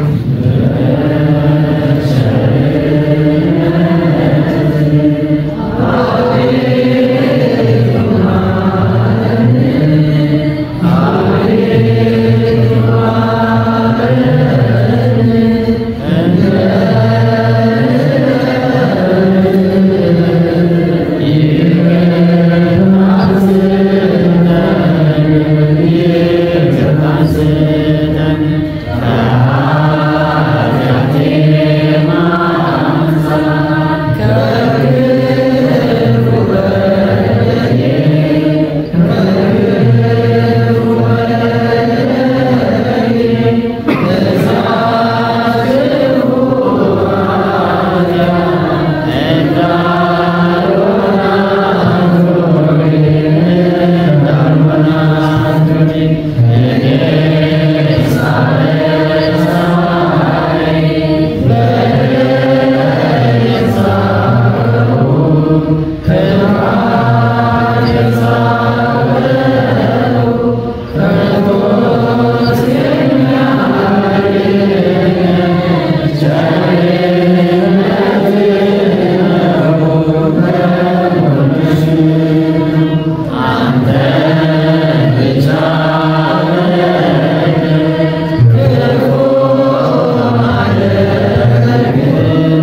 አጭር መልእክት ምናልባት አብዛኞቻችሁ ምትመጡ ሁሉ ሰው የሚመጣው ለስብከቱ ሰዓት ከቻላችሁ 10 ሰዓት ላይ ምህላውን አድርሱ። እንዲህ ባለው የመከራ ዘመን አንዳንድ ጊዜ ሰው መቼም እንደ 7 ካል ሰዎች ዋው አንገታችን እስከሚደርስ ከሆነ ችግር ነው። ግን ስራ መደበኛ ስራ ካላችሁ መምጣት ማትችሉ እሱ ምንም አይደረግም። ነገር ግን የምትችሉ ሰዎች 10 ሰዓት ላይ ተገኝታችሁ ምህላውን አድርሱ። የጠዋቱንም ምህላ አደራችሁን አትበሉ። እሱ ነው ይቅርታ የሚለውን ቃል የምናገረው ለእናንተ አይደለም። የእግዚአብሔር ቃል ተናግሬ መቼም ለማንም ይቅርታ አልጠይቅም። ያን ምንበት ምክንያት በእውነቱ ትንሽ ችግር እየበዛ ስለሄደ ጉባኤውንም ለመዝጋት አጠቃላይ ብዙ ችግር ለመፍጠር የሚሞክሩ ሰዎች ስላሉ መቼስ ጉባኤውን እንዲያ ከሚያደርጉብን ልባቸው ለሰልስ እንደሆነ ብዬ እንደው እስከዚህ ድረስ የሚያዳምጡ ከሆነ በትዕግስት ለዚያ ነው እንጂ ለተናገርኩት ነገር በሙሉ ምንም ይቅርታ የሚያስጠይቅ ነገር የለውም። ያ ነው እና ሁለተኛ ነገር እዚህም ሆኖ ደግሞ አንዳንዱ ሰው ቅር ይለዋል። ግራ ይገባኛል። ይሁን ከገሃነመ እሳት የኔ ቁጣ ይሻል እንዴት ዋላችሁ? ሚስትን ፍታ አሏቸው አይደል? አንድ ያቋቋመ መምህር በዚህ ወገራ ያሉ ሚስታቸው አረመኔ ናት በጣም በቃ ልትገላቸው ደረሰች እና ጓደኛቸው ሌላኛው ያቋቋመ መምህር መጡና አንተ ተሞት ፍታት ሌላ ሰው እናጋባለን ወይ ሲሏቸው አልፈታትም። ለምን ሲሏቸው ከገሃነመ እሳት እሷ ትሻለኛለች አንዱ ይባላል አይደል? እህቶቻችን ከመባል ያድናችሁ እሳት አትሁኑ አታውዙት ደግሞ ቢሆንና አንዳንዴ ከገሃነመ እሳት የኛ ቁጣ ይሻላል ከኋላ ፍርድ አረ በምድሩ ካለው መቅሰፍት። ስለዚህ መድኃኔዓለም ኢየሱስ ክርስቶስ በቸርነቱ ማስተዋሉን ያድለን። ዛሬ ትንሽ ሰዓት ሳባ አድርገናል።